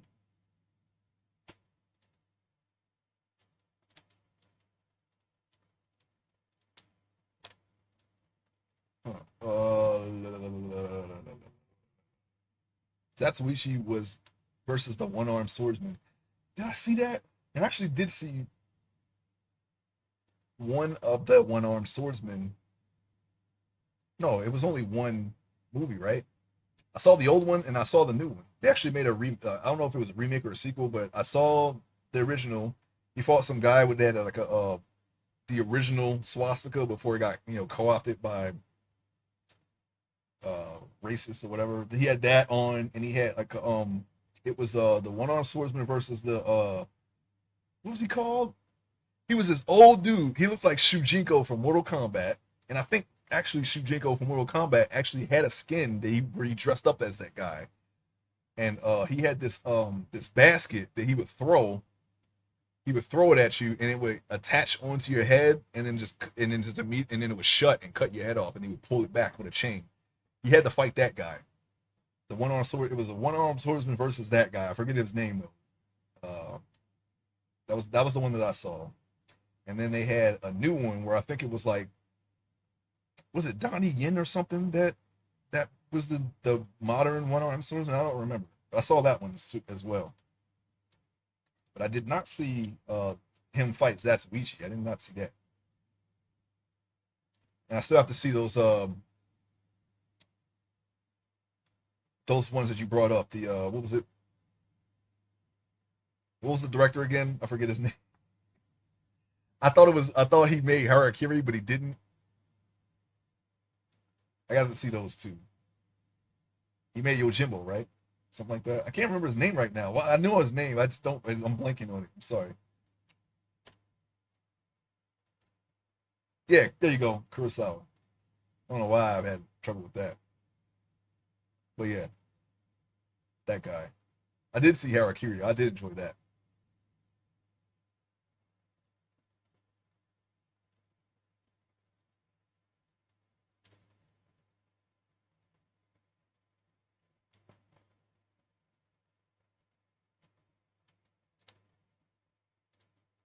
Yeah, I did see Furiosa. I liked it. That was pretty decent. Um, I saw Bad Boys. Ride or Die. I keep wanting to say For Life, and they should have used that title for the fourth one because it has the word "for" in it. They could have put a "for" right there. It's like you can't even do that right now.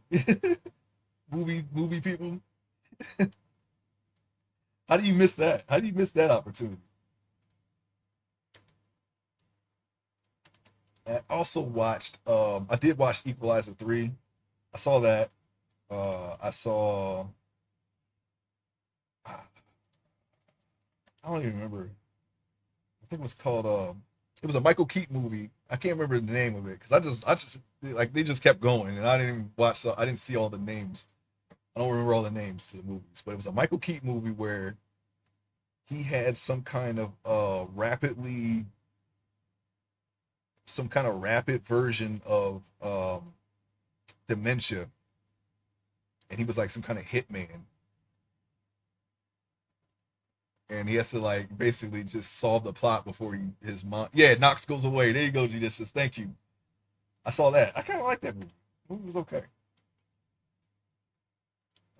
Yeah, it was that one, and I think what else did I see?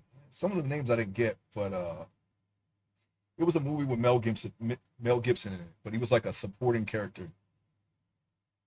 It was some girl who's a prostitute. She has a kid, and some cop assaults her, and she kills him, and then she goes on the run. He's in that movie. I don't remember the name of the movie though. Like I just had stuff playing. I think this is all on Netflix.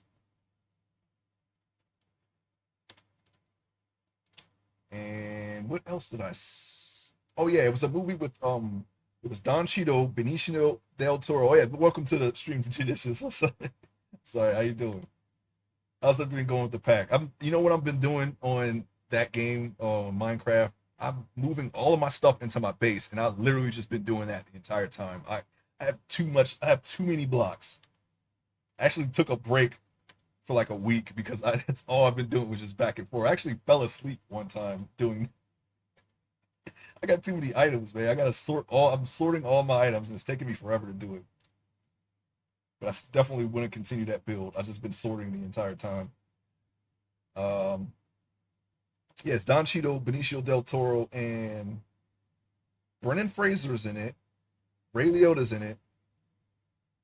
Yeah, it's super mind numbing. I'm like, oh my goodness. I was like, next time I do a build like that, um, I'm going to sort my items from the start. It's not like before where we always have that's one thing that I didn't have to worry about. When I did the one house build, it was easy. All I had to do was just put everything in the basement. Or if I'm on all the mods, I just build the applied energistics 2 setup and then just have that do everything. But doing it this way was probably the most uh, counterintuitive way that I've done it, which is basically just put everything into a box until later. And then all the backpacks on top of that, they're all filled and random. The next time I'm going to sort everything from the start, and then that way it'll be easier to move if I have to move it. Can't do it anymore. This way is definitely not the way.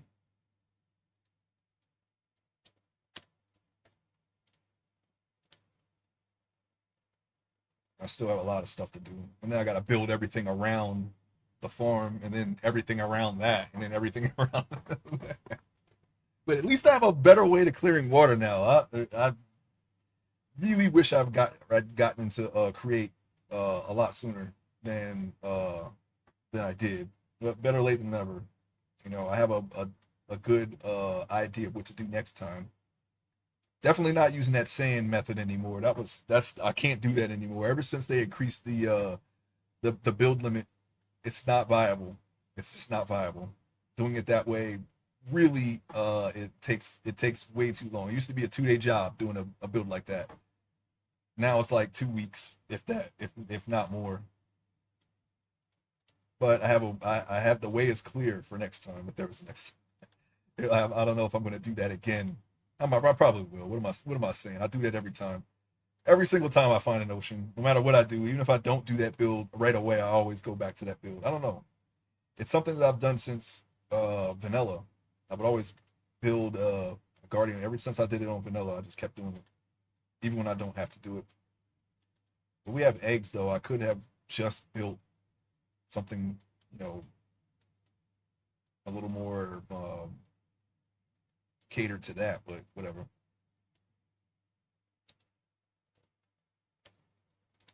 Seems so. Oh yeah, the Michael Jai White movie, Outlaw Johnny Black. Yeah, that was another one that I've seen. Oh yeah, and some Nick Cage movies. They were westerns though. Yeah, that's right. I don't remember their names, so it was one where he was just mindlessly killing buffalo. He killed buffalo until he got snowed in the mountains, and then he just kept killing buffalo.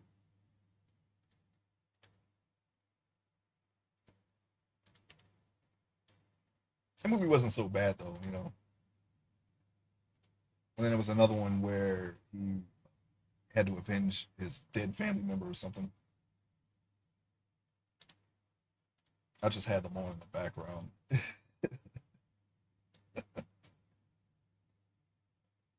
yeah, it's been a while. It's been a minute. I might see Guardians later though. I'm not in a rush, but I might see it. I might take a look at it later. Hang on, let's look at this head on. Okay, it's not straight, but as long as we fill this in, we can always straighten it.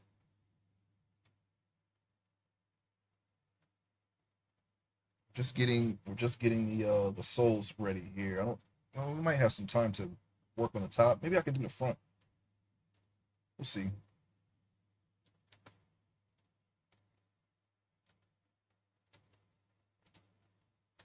All right, I'm gonna move this aside. Anybody got any recommendations for movies? However, I'll try to take a look at them the next time I decide to watch a movie, whatever that may be. Hopefully, it'll be tonight, and I'll probably put one on while I'm editing something. Normally, I've just been watching Twitch lately, but kind of in the mood to watch some movies again. So why not?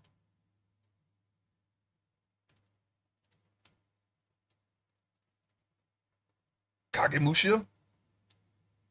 Okay. Well, yeah, I did see the Flash. Now every time I think about spaghetti, I think about the Flash. Now, if you've seen the movie, you'll know what I'm talking. The Flash ruined spaghetti for no. I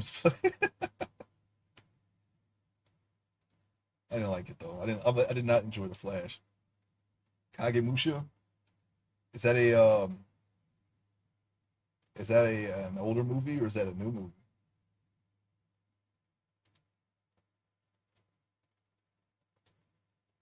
I'm gonna move this up so the square is a little more even on that side.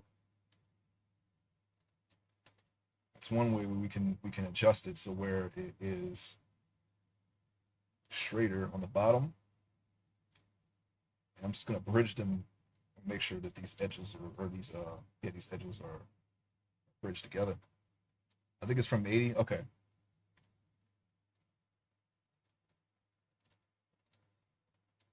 Let me see. We're going to go back to vertices so we can better control the corner, how the shape of the corners here. Make it more square shaped. Oh, whoa, whoa, whoa! Got to click the button. We have two here, so what I'm just going to do is we're going to go back to edges. Just going to select all the edges to make sure they're together. That one's way bigger than it should be, but I'm going to keep going. I said for the purposes that we're going to be using this for, this will do for now. But if we ever do a mesh that the mesh will be the final product. To make sure that we get everything as good as we can. For the most part, this is, but um, this is also like more like a first attempt. So we're not going to try to be a super perfectionist here. Click this, and then I'm going to put those together. Not select those, and I keeps doing that. I thought I clicked away from the mesh, but I guess not. Been working through a new Shogun. It's been good. Oh, the new Shogun. Yeah, I heard. Yeah, a lot of people have been saying that. Yeah, yeah. As far as Netflix or just TV shows in general is concerned, I've heard Shogun, Fallout, surprisingly. Um, Gamora was another one, and Tulsa King were pretty good. So those are already definitely on my list.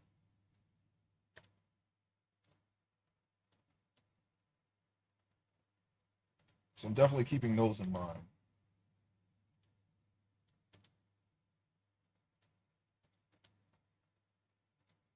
I enjoyed Tulsa King. I got bored with Fallout at episode 2.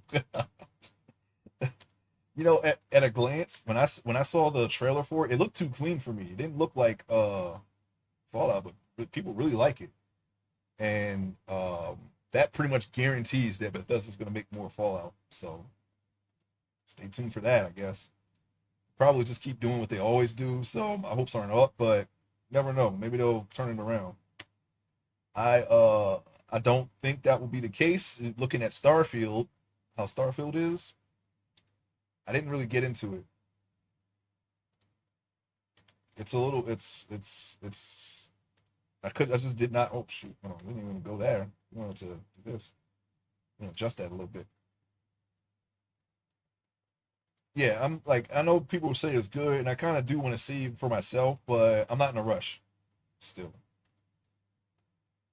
it's kind of a double-edged sword. Like I'm. It's good that a lot of people like it, but um, I don't know what that means for the games, other than we'll keep getting them. I do like Fallout for the most part, and I'll probably play it on stream one day. I'm going to be setting up this month to do some playthroughs. You guys can watch me if you want. Play through some of the games that I play, and you can see the build, me doing a build from my perspective for the first time since 2019, I believe, when we were all streaming on 99's channel. We were all on 99's channel playing Builder's Delight and such. We'll be able to finally see from my perspective what I'm doing, all the hijinks from there. Okay, I'm gonna try to set that up. Although right now it's just gonna be me clearing out water and building stuff in preparation for the build, but we're gonna try to work something out here. I'm gonna try to, get at least get the mind numbing stuff out of the way, like the inventory. I don't want to. I don't know if I want to stream that because I'm kind of struggling doing it right now. But I have to. It's like a 200 block gap in between inventory A and inventory B. Inventory, inventory A and inventory B. But we're gonna get it done. It's just gonna take me a while.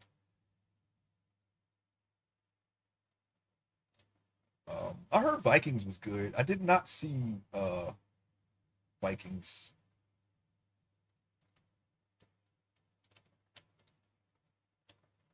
but I think I might. I'm not sure. I felt like I just saw Game of Thrones, and Game of Thrones has been done for a while now. I did not see House of the Dragon yet. I didn't see Peacemaker. I kind of want to see. You know what I kind of want to see when it comes out? That new Penguin show that's gonna come out on HBO or Max or whatever. That kind of looks interesting to me. I'm not a big Penguin fan, but I like what they're doing. Basically, if Tony Soprano was the kingpin. uh, Sorry, 99. I know you hate all fictional Tony characters, but I'm sorry. Sorry, 99. But I do want to see Penguin. I don't mean to compare him to Tony Soprano, but that's what it reminds me of. His acting of the Penguin reminds me of that.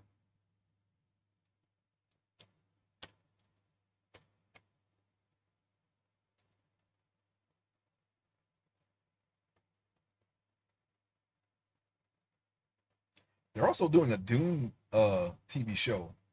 I don't know how I feel about that because they're going into the Brian Herbert, Kevin J. Anderson side of the lore, and I don't know how that's going to turn out. I'm not a huge fan of the books that they have been making, all the prequels and interquels, and it's basically endless at this point. But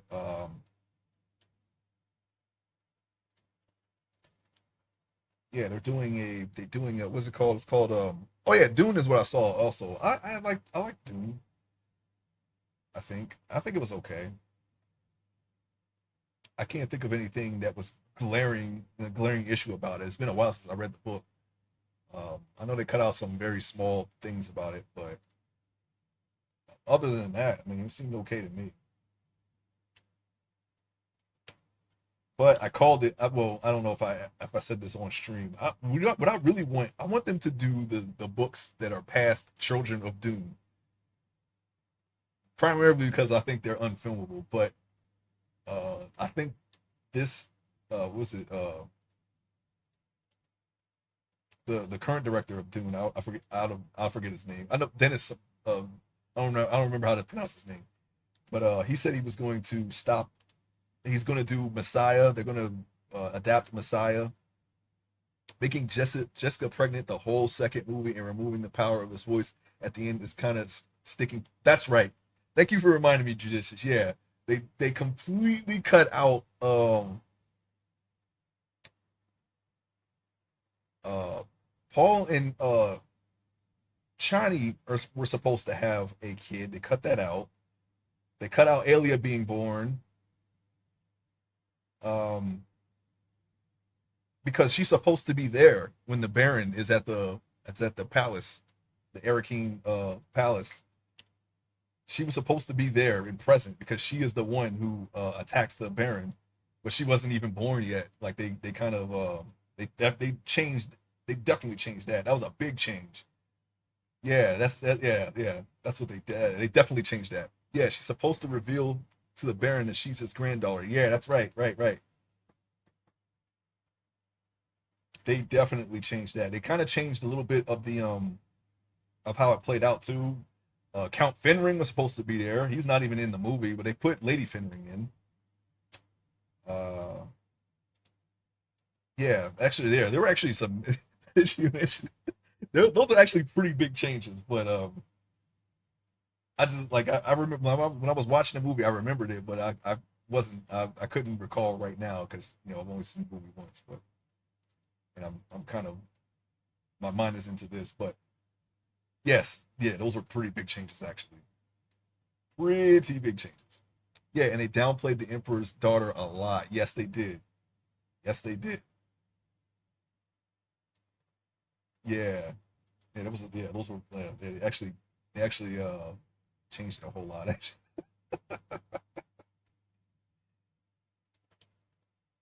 Uh, yeah, yeah, I remember now. Yeah, that's right, they did. There was something else too. It escapes me right now. There was something else. Now that you mentioned it,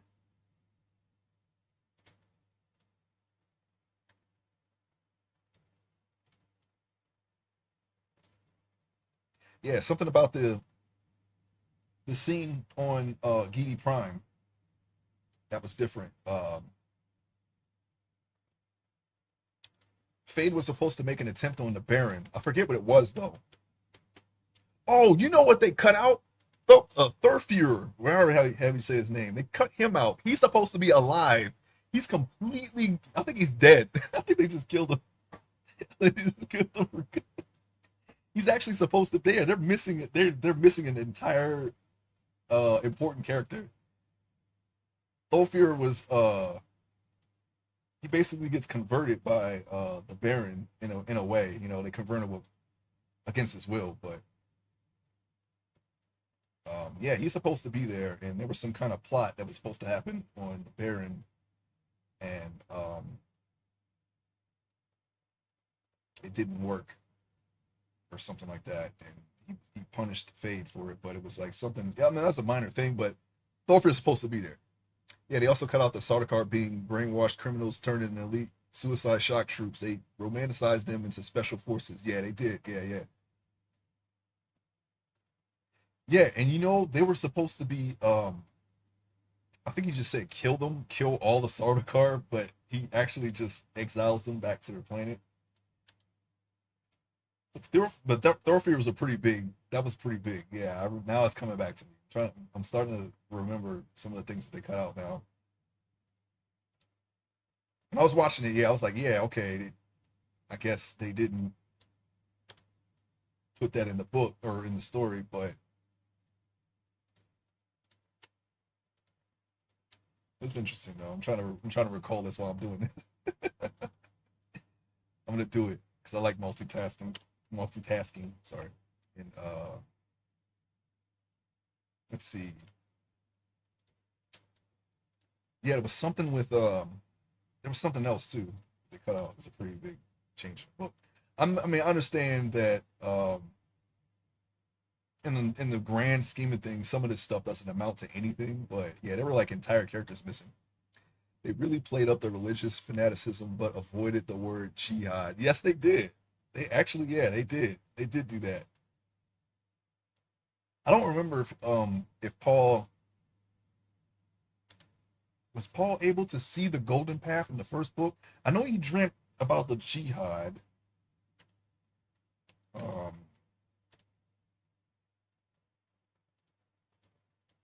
hmm, let's see. No, they had Leah Kynes. Leah Kynes was a much smaller part in the first Doom movie. The plan with the Baron, that's right. Yeah, the Baron's actual plan was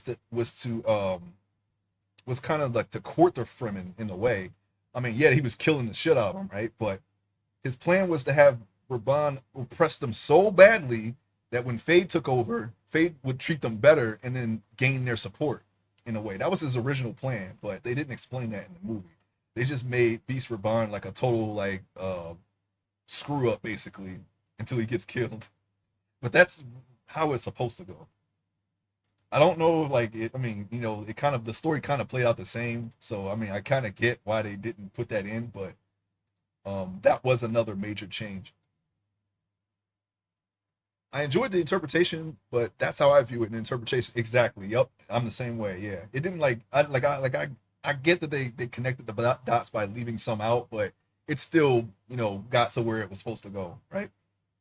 I don't really nitpick. I just completely forgot that they didn't have Thurfear in that movie, and I was expecting him to come back.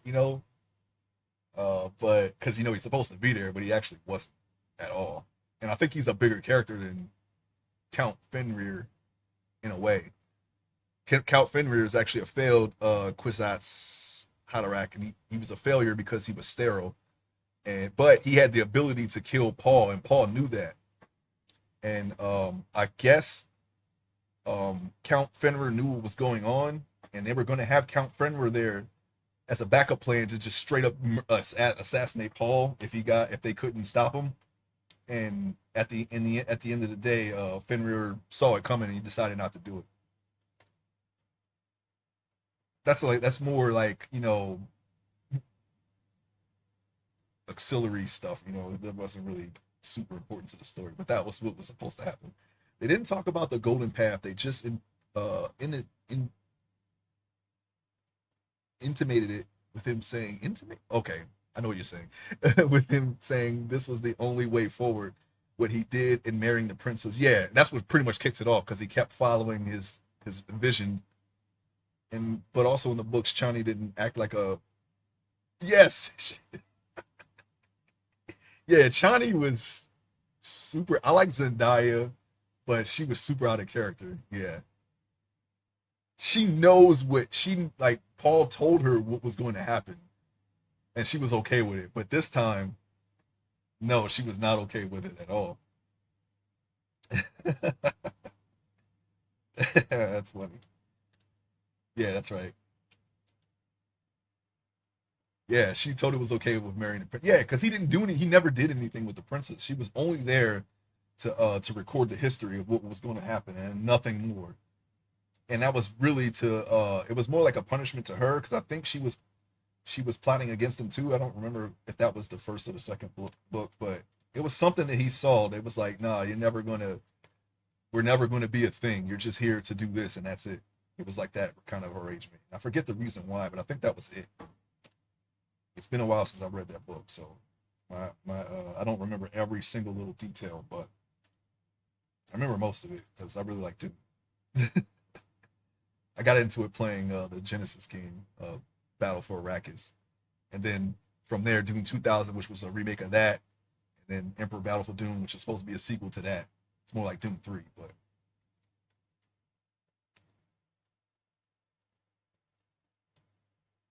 yeah.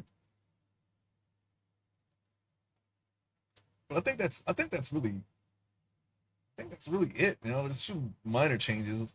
Is it Messiah a time jump halfway through? Uh, it's about 12 years, I think. Yeah, it's definitely a time jump though. Mhm. Alia's grown, and then you have uh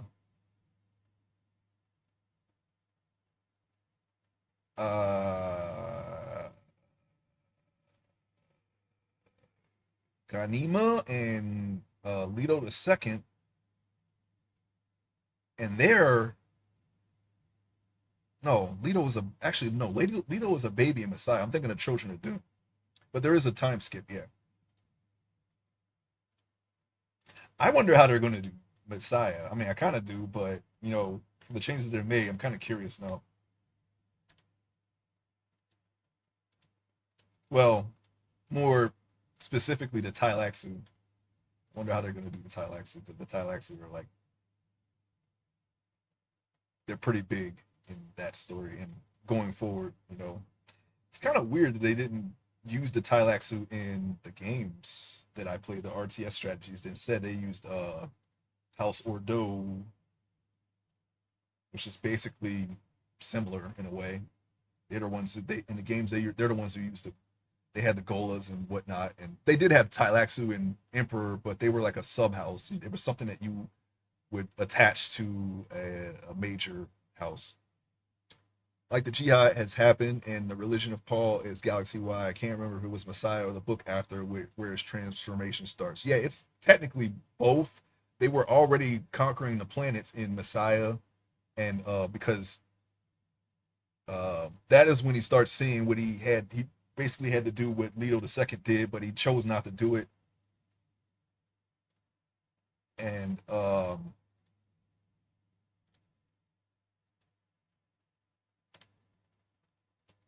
yeah, the Bene Gesserit and the Tylaxu had their little, and the Spacing Guild had their little plot because I think they were trying to usurp him or control him in some way. I'm pretty sure the jihads were happening though in Messiah, definitely in children. At that point, he had no control over them anymore. They were just going. That was pretty much what he was trying to prevent. He was trying to prevent them from like basically just destroying everything, right?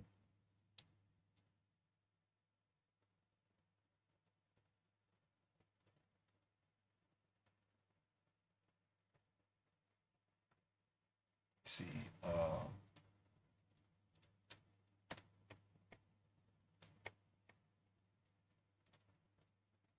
just got a little toe there. Oh wait, no, we got this whole. Forgot about that.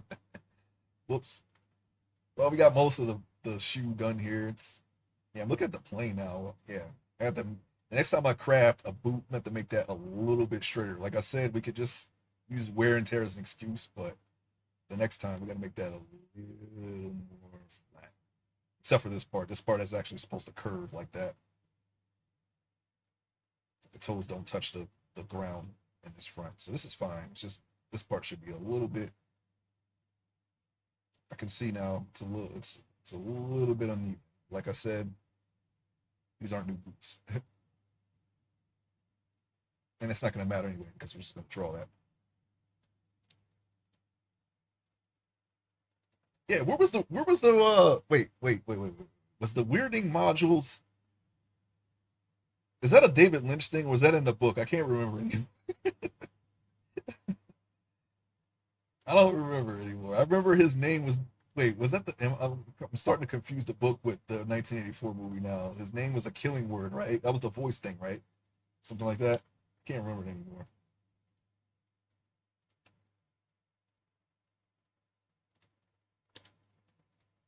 That's what you were saying before, right? With the whole his whole voice thing.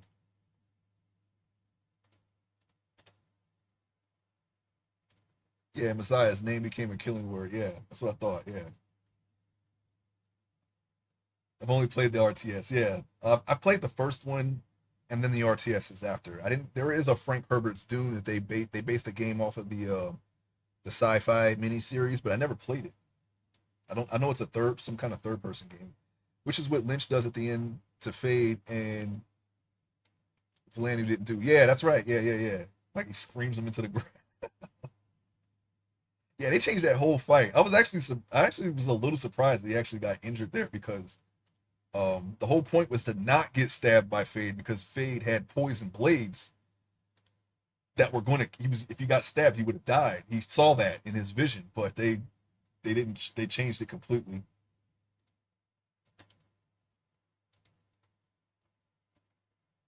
But yeah, I know. Yeah, I know. He, and, they went from talking normally to just suddenly screaming out a line. What was it was when it was like, it's just like it was like when you were calling back to with the whole when they played up the religion, the the religion to control them, or the prophecy stuff. And she was like, "It's hope," and he's like, "That's not hope." And they were like in the middle of a desert, waiting for a sandworm or something. They were supposed to be quiet. I was like, "What?" I was like, "Why did he yell that? And why didn't everyone just immediately turn around?" That would have killed that entire scene if they would have did that. But they just everyone just ignored that one part because when they had Gurney come back and Gurney was speaking normally and they were telling him to shush, but you know he literally screamed at his mom right into her face, and nobody did anything about it. That's why I worry about the adaptation of Messiah because Messiah really evolves the space magic, and they really downplayed it in the modern movies. Yeah, honestly, I think they made some pretty big changes to the way his prescience works. He should not be able to talk to Alia because Alia comes after him. You can only talk to the memories of the people before you, right? Really, or maybe I got that wrong. Like, how are you able to talk to people who were born after you? That's not how it works, and it doesn't. And okay, wait, maybe no, okay, all right. I was gonna say this is what I was gonna say. I was like, you shouldn't be able to tell someone happened in their past if they're not related. But I think what happened was, at least my interpretation of it, is since they had Reverend Mothers embedded in them for years and years, they knew what happened to that guy's family, and he had their memories. So that's probably how they did it. But they didn't explain it that way. They just explained it like like he can read their minds or something. But that was the effect that they were going for, because that's how the prophecy was set up to where he could control them that way. I think at least that's how I think they were doing it. It seemed like they just didn't explain it in the movie, but that's how it's supposed to work. Yeah, yeah. I am definitely curious how they're going to do Messiah.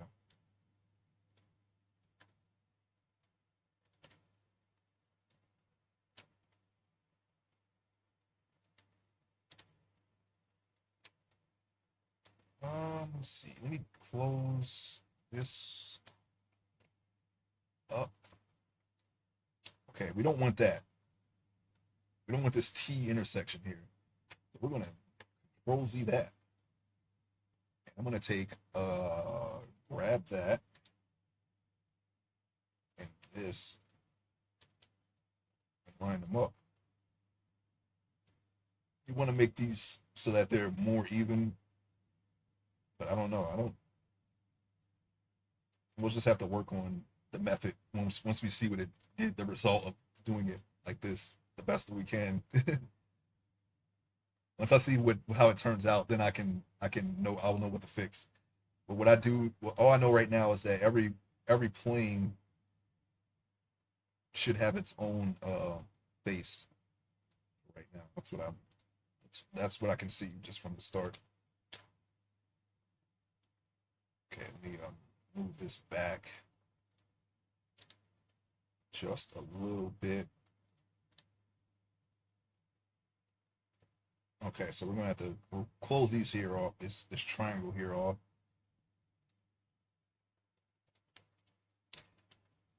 Now, when I was learning how to do this, they were saying that we're supposed to avoid using triangles, and I don't think it's not triangles in the literal sense like I just made here. It's like everything that I do increases the number of triangles, and apparently that's not a good thing. I don't know how to prevent it. Hopefully, at some point down the line, when we're more proficient at this, we can learn what that means. Should probably look that up when I get some time and see how to prevent triangles from happening. That was a general piece of information that I got when doing a retopology.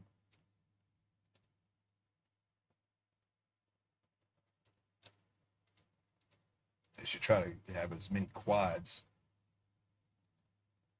which would be, I guess, faces in this case, not triangles. Oh, I thought that was one. I guess it's two. All right. Going to line this up.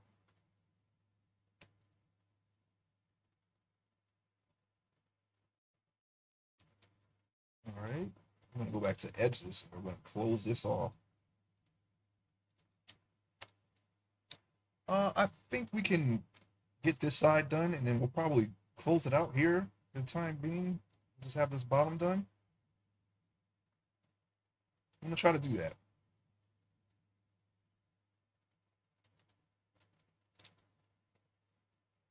Preferably without rushing it. But I think we can manage that in the time that we have left.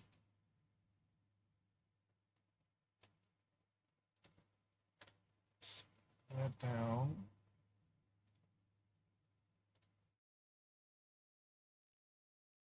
And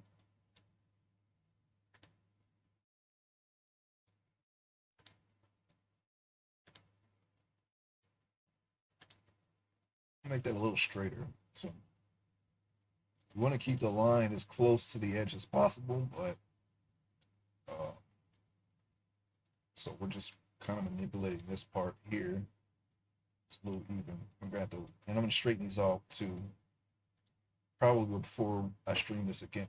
I'm gonna work on this a little bit more later, but I don't. I'm not sure if I'll be able to finish it.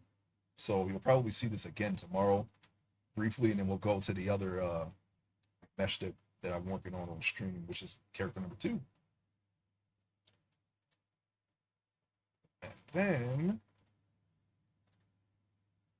we will go from there.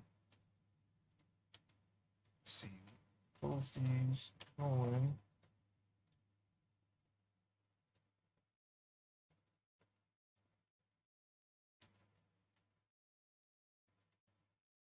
Yeah, I guess I'll just have to wait for another director to attempt to do it's. I mean, they get out there. They go out there with the books. I think Frank Miller's wife was editing his books, and her health declines the further he goes, to the point where eventually she passes away.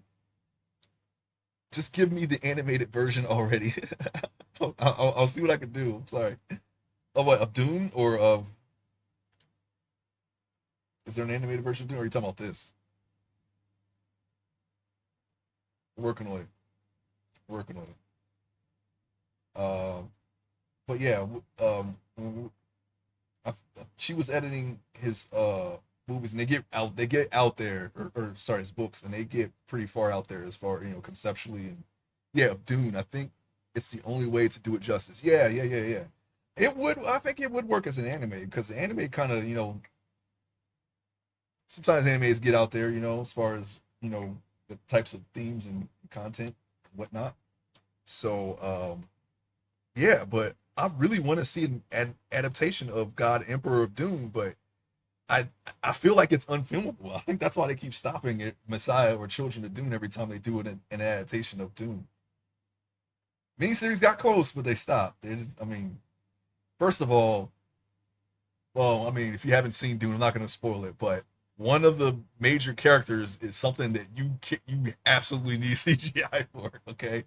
And CGI, it ain't gonna be cheap to do it right for this character.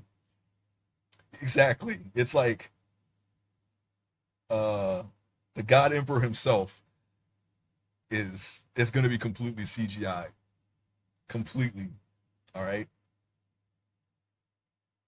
And then a lot of the themes in that book are weirdly sexual. So then there's that. It ain't gonna be PG-13 if they make it a movie, unless they have to cut a lot of stuff out if they want to do it in the way that these movies are being done. So there's that.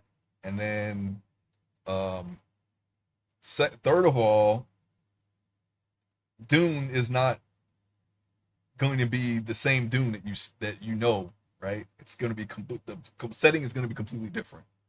That's another thing. But you will have one at least. No, you'll have at least another recurring character that uh you're probably going to see in the next movie that they come out here, unless they change that too. I don't know. Just looked up fan art. He's just a guy. No, no, no, 99. No, look up, look up Leto the Second. There's also God Emperors in Warhammer. So I don't know. Can't hear you. Is that my end? I think so. I mean, Judicious, can you hear me? Can you hear me? Because I didn't do anything. I'm still online. Frames are not dropped. I can see my audio levels. I haven't touched anything. Yeah. Okay. It's your end. 99 breaks everything. Oh no. 99. No. Fix it. 99. You'll be okay.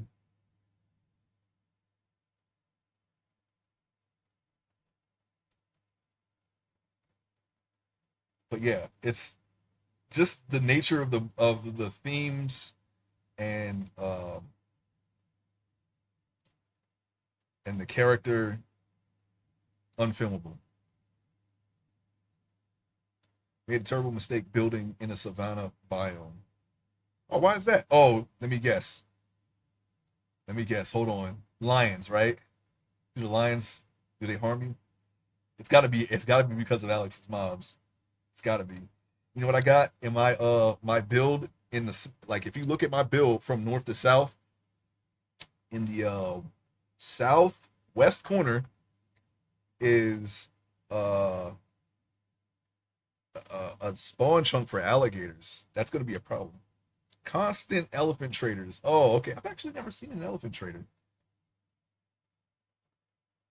I'll be more worried about a tiger. I don't think I've ever been attacked by a lion, and I've never actually been attacked by a tiger either. But I've seen them attack animals, and Thief has reported that they killed her. So I don't know what she did, but um, the tigers have never ever attacked me. But I have been attacked by alligators and Komodo dragons. I haven't seen a Komodo dragon yet though.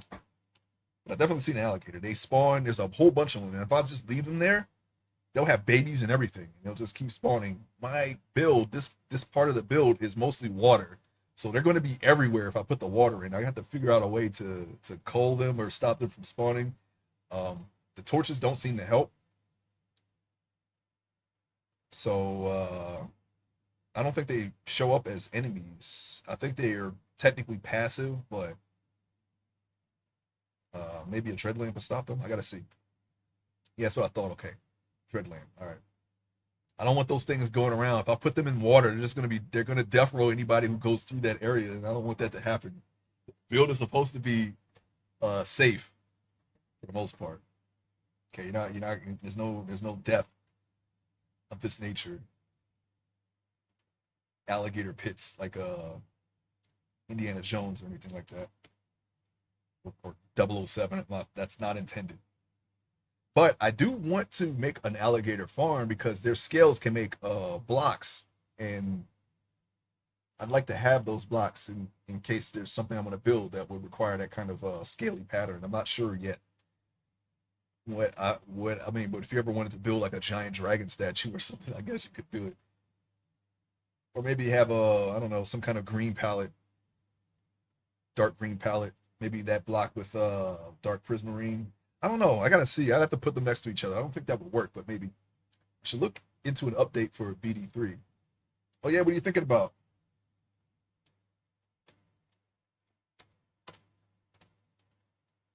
I think it kind of edges out over BD2. If it had rock hounding, oh man, that would put it away. I think we have a lot of substitute blocks. Don't get me wrong. But if it had rock hound, if somebody brought back rock hounding, it would be like it would feel like a real sequel to BD1. I think it has everything else except Terraqueous. I don't remember what Terraqueous had something. It may have been Life Fruit. There was something else too. Was it Terraqueous or was it yeah, it was Terraqueous, wasn't it? Where did those clouds come from? Oh yeah, that. Yeah, those 299. Those clouds weren't Terraqueous, were they? Maybe they were. I think clouds were the part of the problem though. We didn't need the seasons. But rock hounding was good. Oh, okay. Am I thinking of that? It was something else. No, Terraqueous did have the light fruit. What had the lotus flower? I did like those flowers, even though we kind of don't need them now. But which mod had those lotus flowers? That wasn't also Terraqueous too, was it? I was looking at a video of the old build on 99's channel. I actually downloaded it. I was trying to look in the background and study it because I kind of want to do that temple build again off to the side. But I'm gonna make a bigger build and have that somewhere in the build. It's not gonna be the focus, but it's gonna be like what I'm gonna do is when I work on a section of this island, I'm gonna put a base in every island and connect them. So it'll be like a build within a build, sort of. That's kind of like my current idea right now. Just putting builds within builds within builds. You have to remember 119 versus 1.6 and how blocks work. Remember, yeah, oh yeah, I know we're not. I know that's the reason because we already discussed it. That's not the reason. I mean, that's the reason why we don't have rock counting. I was just saying that I think that BD3 does feel like a if definitely this version of BD3 feels like a actual sequel to the last two, but rock counting would really tie it together. You know what I'm saying? Cyclic. Oh, was it cyclic? I think it was cyclic that had the lotus flower. Yeah, that's what it was. Thank you, 99. That's what it was. Well, I mean, if it can be put in, that's up to you, Judith. I don't have any. I honestly don't have any recommendations currently. I think it's fine the way it is for right now. You know, as far as equipment is concerned, Apotheosis pretty much fits that bill. Um, Unless you wanted to put silent gear in back in, but I don't have any objections to what we have currently. I think it's fine. Putting silent gear in was only going to make me stronger. And silent gems, oh yeah, I'll be a walking god then. I'll be a living god if you put that in. So I don't know if you want that. Oh, Was there anything wrong with Atom? Is that updated? I did like that mod, but only because of the pharaohs and the items. You don't really. But if we had apotheosis on those items, now I don't know. That might be a little too strong for me.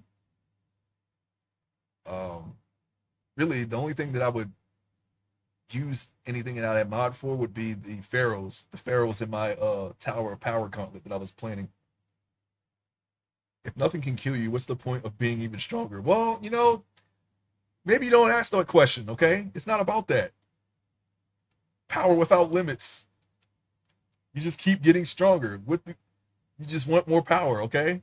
All right? I don't know. Don't ask questions. You don't want to know answers to. um,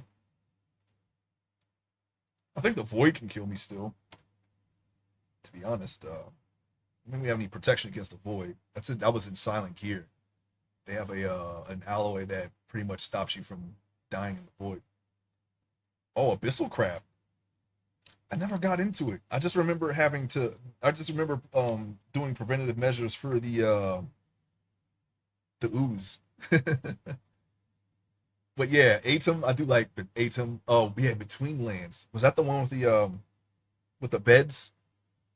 The nightmare world and the dream world or whatever it was. Was that Between Lands? Is that what I'm thinking of? The dream beds were so fun. Yeah, those were interesting. At least I can't argue with more blocks. That's really the only reason why I would suggest anything at this point is just for more blocks because I feel like that would um, add to the mission statement of the pack as a whole. Having more stuff to build with. So I don't see a problem with that. But yeah, I mean, we have a pretty decent. Like I was looking through the JEI, we do have a lot of replacement blocks for some of the rock hounding stuff. So that's good at least. Oh, control shift C, thank you, and we'll just delete that. We have to do that one a little bit different. Twin Lands was the one with the big tree portal and you couldn't bring food from the overworld. And the alchemy mechanics, had you catching geckos, lots of real bosses. Oh, did I do between Lands? That wasn't the one with the big green tower, was it? Which one was that? Oh right, yeah. Good night's sleep. Okay, gotcha.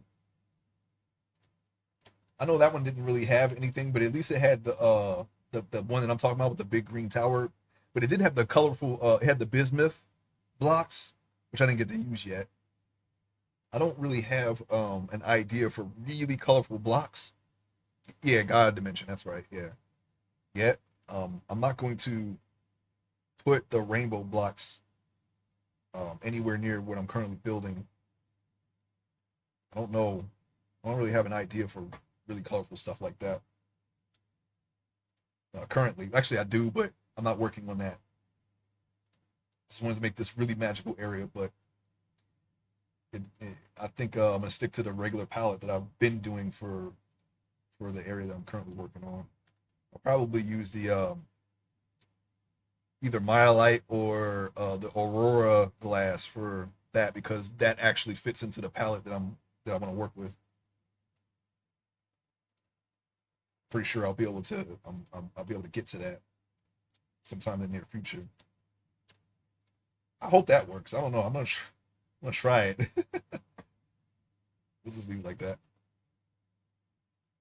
Oh yeah, and the lava had the positional. It would change colors depending on where the position was, kind of like the Aurora blocks, but it had a wider range of colors. I don't have as much time to play as I want. I'm excited to get back into playing. Yeah, I'm excited to sort my stuff out so I can continue building because thanks to Create, I can work a lot faster. I think I'm just gonna keep building hose pulleys just to make it even faster. It's just I have to take time to build the hose pulleys. That's the only thing that I have to do, and then I can just leapfrog them and or build more. I'll probably do both though, just so I can get the area cleared as quickly as possible, so I could do my mountain and all the stuff that I never got to that I had planned. It'll turn out to be a nice island. I think I got a good spot for to do the whole thing, and then Mind colony stuff. I still got to get into that. I have too much time thanks to downsizing, Leo. So yeah, sorry to hear that.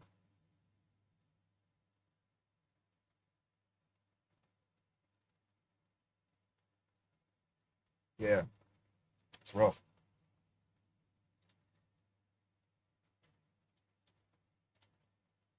But I do, yeah, I think I can probably get pretty far into the island this time, pretty quickly. Just the sorting stuff. I really got to make sure that I nip that in the bud early next time. That really blindsided me. Yeah, no worries. 6 month time paid off. Okay, well that's good at least. Ooh, I know it doesn't have a lot, but do you? I mean, if you want to put that in, I mean, everyone's okay with that. I don't care. I think we brought that up before. It doesn't really add much. I'd rather not lag out the pack, adding more and more dimensions. Hey, didn't we have Britannia for Builder's Delight one? What was the deal with that? Is that a good thing? A good addition? We did have it for one. Yeah, that's what I thought. Does that fit with the pack? I never really got into Britannia. I remember killing Gaia, but I didn't. I only was able to kill it because you 99 were the one who were progressing in that mod. So I just got whatever I needed to spawn Gaia from you, and then they turned it into a full tech mod. Oh yeah, that's right, they did. I was experimenting for that with that in all the mods 8 on my new Death Egg build. I forgot I was doing that. I was trying to think of a way to store a lot of mana in my new and improved chemical plant that I made. Now it's not a bunch of tanks in the center, uh, clogging up everything. Everything is on the outside now. The tanks are around, or the tanks that are basically the wall now, and all the machines are in an entirely their own circular area between the armor and the outer and the inner. That's where all the machines are now, so it doesn't clog the center. One day I'm gonna stream that and show you. Show you what the Death Egg version. I guess this will be version 3 now. Maybe more. The last version of BD1 didn't have it.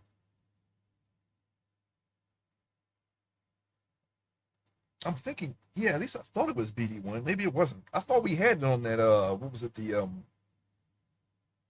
that crag island that we had. I actually passed one of those islands on the way to where I am now. I think it's not a crag, but it's like a rainforest. But it reminded me of that island. It's in between where I am and where everyone else is. I almost built there. If there would have been a temple off of the coast of that island, I would have definitely built there and turned that into my, because it's big enough. I could probably I would have done something with it. I'm sure.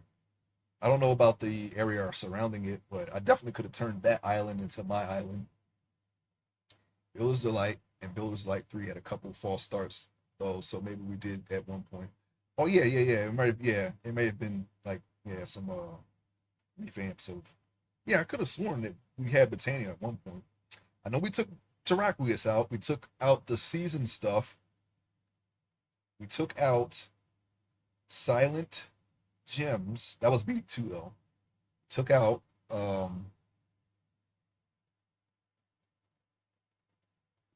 did we take the flowers out completely? I remember on our island we had, there was a flower that kept growing. It was like a overgrowth of a certain flower. I don't remember if that was part of the was that part of Terraquius too, or was that something else entirely? Took out Tinker and that one convoluted story. Yeah, Tinker was taken out, right? Yeah, Tinker was taken out, and it was Tinker tools and all the other sub stuff for Tinkers. We'll just say Tinkers basically. It was like 2 or 3 mods that were tacked onto that. Better Tinkers or something like that, or whatever.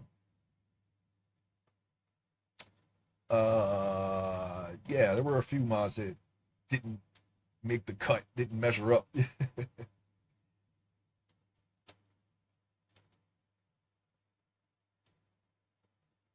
Tinkers came out in 2 for silence because it never ported to that version. Yeah.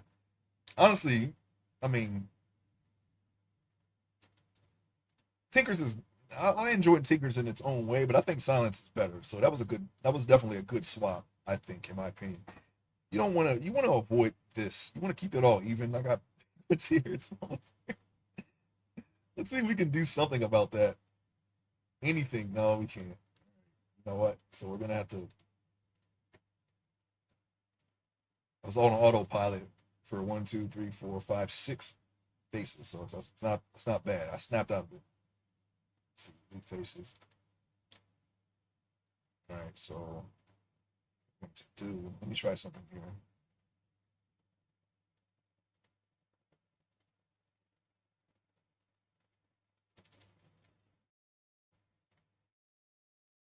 New Tinkers kind of suck. No one has it anymore.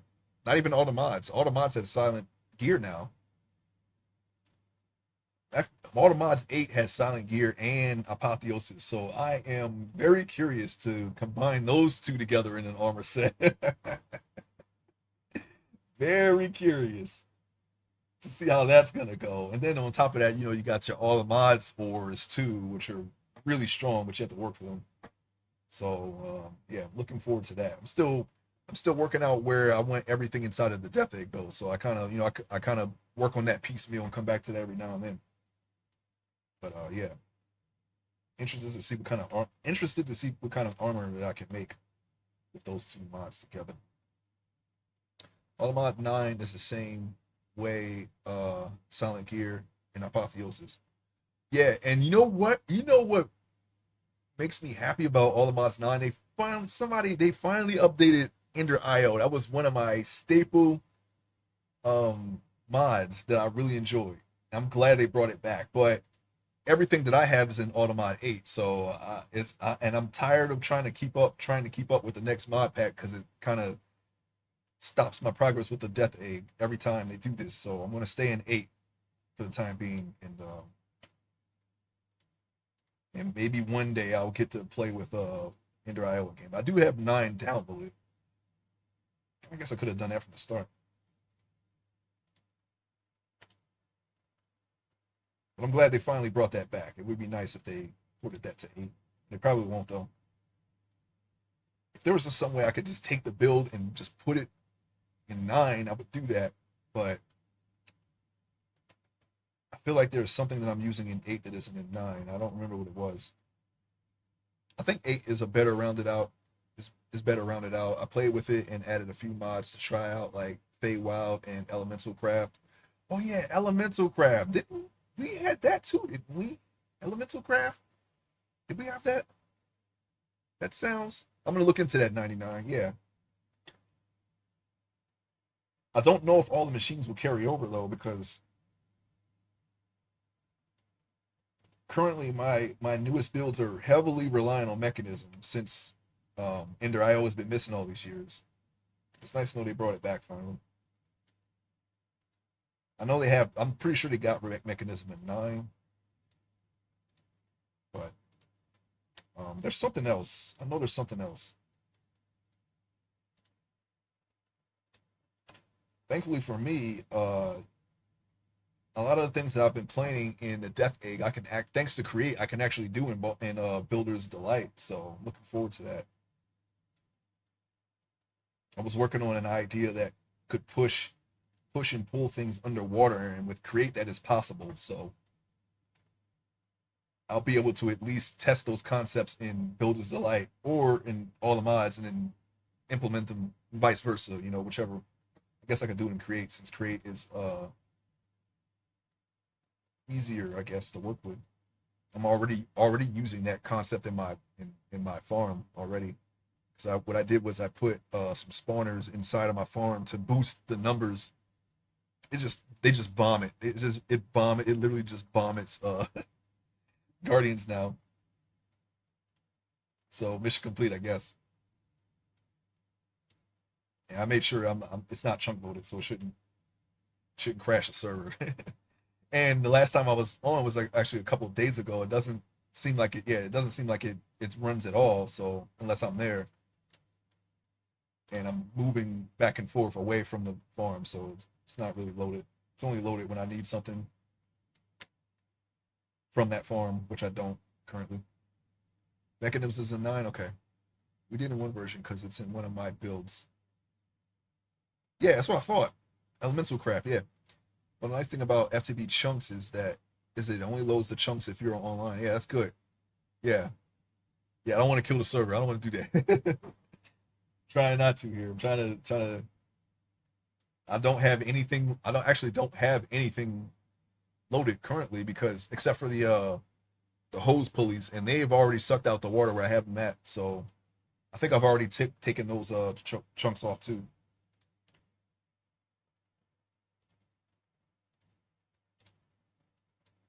I'm thinking I was gonna move toward the direction of the mountain, but I think I'm gonna move toward the direction of where I want the starting portal to be. So when you guys come over, you won't be on that coast anymore. I want you all to be on the island. So as soon as I get that ready, judicious, I'm trying to build towards it is to so you can move the portal teleport area to the island and try to work toward. That's gonna be my next project. Just got to get these items sorted. I have all the saplings that I got up until this point from collecting and adventuring. I got them all in a farm somewhere on my build. So just need to all I have to do now is just get new saplings and put them in. I even have places ready for that. Same thing with blocks. Um, I got a couple of farms planned, but I'm gonna make them switch operated, so that way they're not always on, so they don't lag whatever area I'm in. But I should have every pretty much they're gonna be farms of things that drop blocks. I can just build with those blocks if something comes to me. It's basically what I want to make farms of, just mobs that produce blocks. I have a lot of them already. Create makes it easy to do threshold redstone, like if container is at 80% turn off farm. Yeah. And you know what? I might actually implement that for my guardian farm too. It's really effective, by the way. If anybody needs XP, just go to the guardian farm. Because I have a system set up to where it has an XP tank. You can just take the XP out of the tank. You don't even have to stand there and kill the mobs. You just take the XP out of the tank and leave. And I'll have it refill later next time. It's really really good. Feel free to take any items too. It's literally I think I invited y'all so that way you can go into if you need something out of my chunk protected areas, you can just go and get it without having to ask. You just go and get it. Thief is already on ally with me, so she can just get whatever she wants out of there. I sent you guys invites, but I don't know if you guys accepted it. That way, if you ever need a block, you don't have to wait for me or anything. Just go grab it. Just go grab it and get it. It should be plenty. Yeah, that's what I'm saying, 99. I sent you an invite for my party, so you don't have to worry about that. You can just go and get it.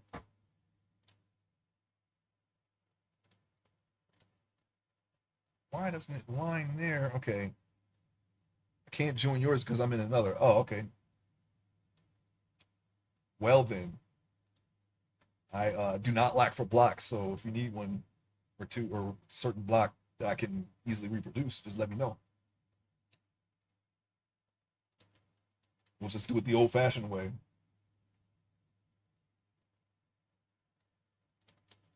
I want to try that one again. That's why I outline my area with claim chunks so you can use my stuff. You know what I'm gonna do? I'm gonna have a designated collection point as well in my build, so that way, I'll start with the most common items, or maybe I can just filter runoff from various farms to that area, and you can just get that stuff, and just have my farms just automatically replenish that area. I think I can manage that. I just have to see how those pipes that we do have work over long distances. We had a problem with pipes before. I think it was Ender IO though. At least I had a problem with pipes before crashing the server because they would throw items everywhere. But that was like reactor stuff. Still looking for lots of blocks. Well, it's good because I have a lot of blocks, or at least I will anyway. Got a lot of Guardian related blocks, definitely. I can't get enough of that. I mean, anything with Guardian, I can build any. I can any build using those blocks will be easily done because Glowcilium Cloud and Powdered Snow. Well, I don't know if I can produce Cloud, but if there's a way to keep growing Glowcilium, I'll look into it. There's a mod on BD3 that takes care of overflow blocks so the server doesn't die. Okay, yeah. I have definitely experienced that mod. I get overflow warnings all the time when I break a lot of blocks. I know all about that.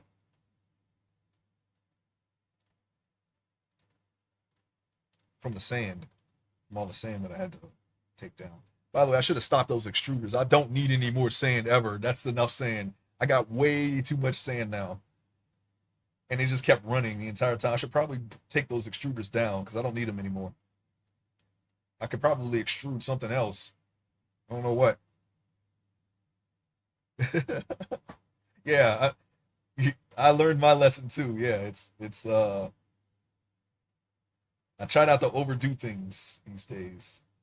It's really helped me with my builds, especially doing, that was kind of the reason why I did the house build. I was it was more of like a conservation or conservative type deal. It's really helped me be a better builder instead of just doing everything that you could possibly do all at once. This is what we don't want. Why that's there? Tank that to delete that face. Must have accidentally pressed the button. Didn't. I'll take tons of free sand. All right, 99. Have a great day. Yeah, I'm going to call it very soon here. I was going to try to I'm going to try to finish this, but I should probably actually, you know what? Yeah, we're going to call it right here anyway. I don't think I have enough time to do all of this right now. It seems short, but we need a little more nuance and making these a little more even. I think I'll finish. I'll probably finish the rest of this later. Okay, and hopefully, and onto my to-do list is to set up for gaming streams too. So instead of talking about Minecraft, you can just watch me play it, and I can just work through all the stuff that I'm trying to do in real time. Okay. So I want to thank you all for stopping by. Thank you for watching the VOD. If you're watching the VOD and on YouTube, the archive, thank you as well. Tomorrow we're going to be doing more of retopologizing these boots and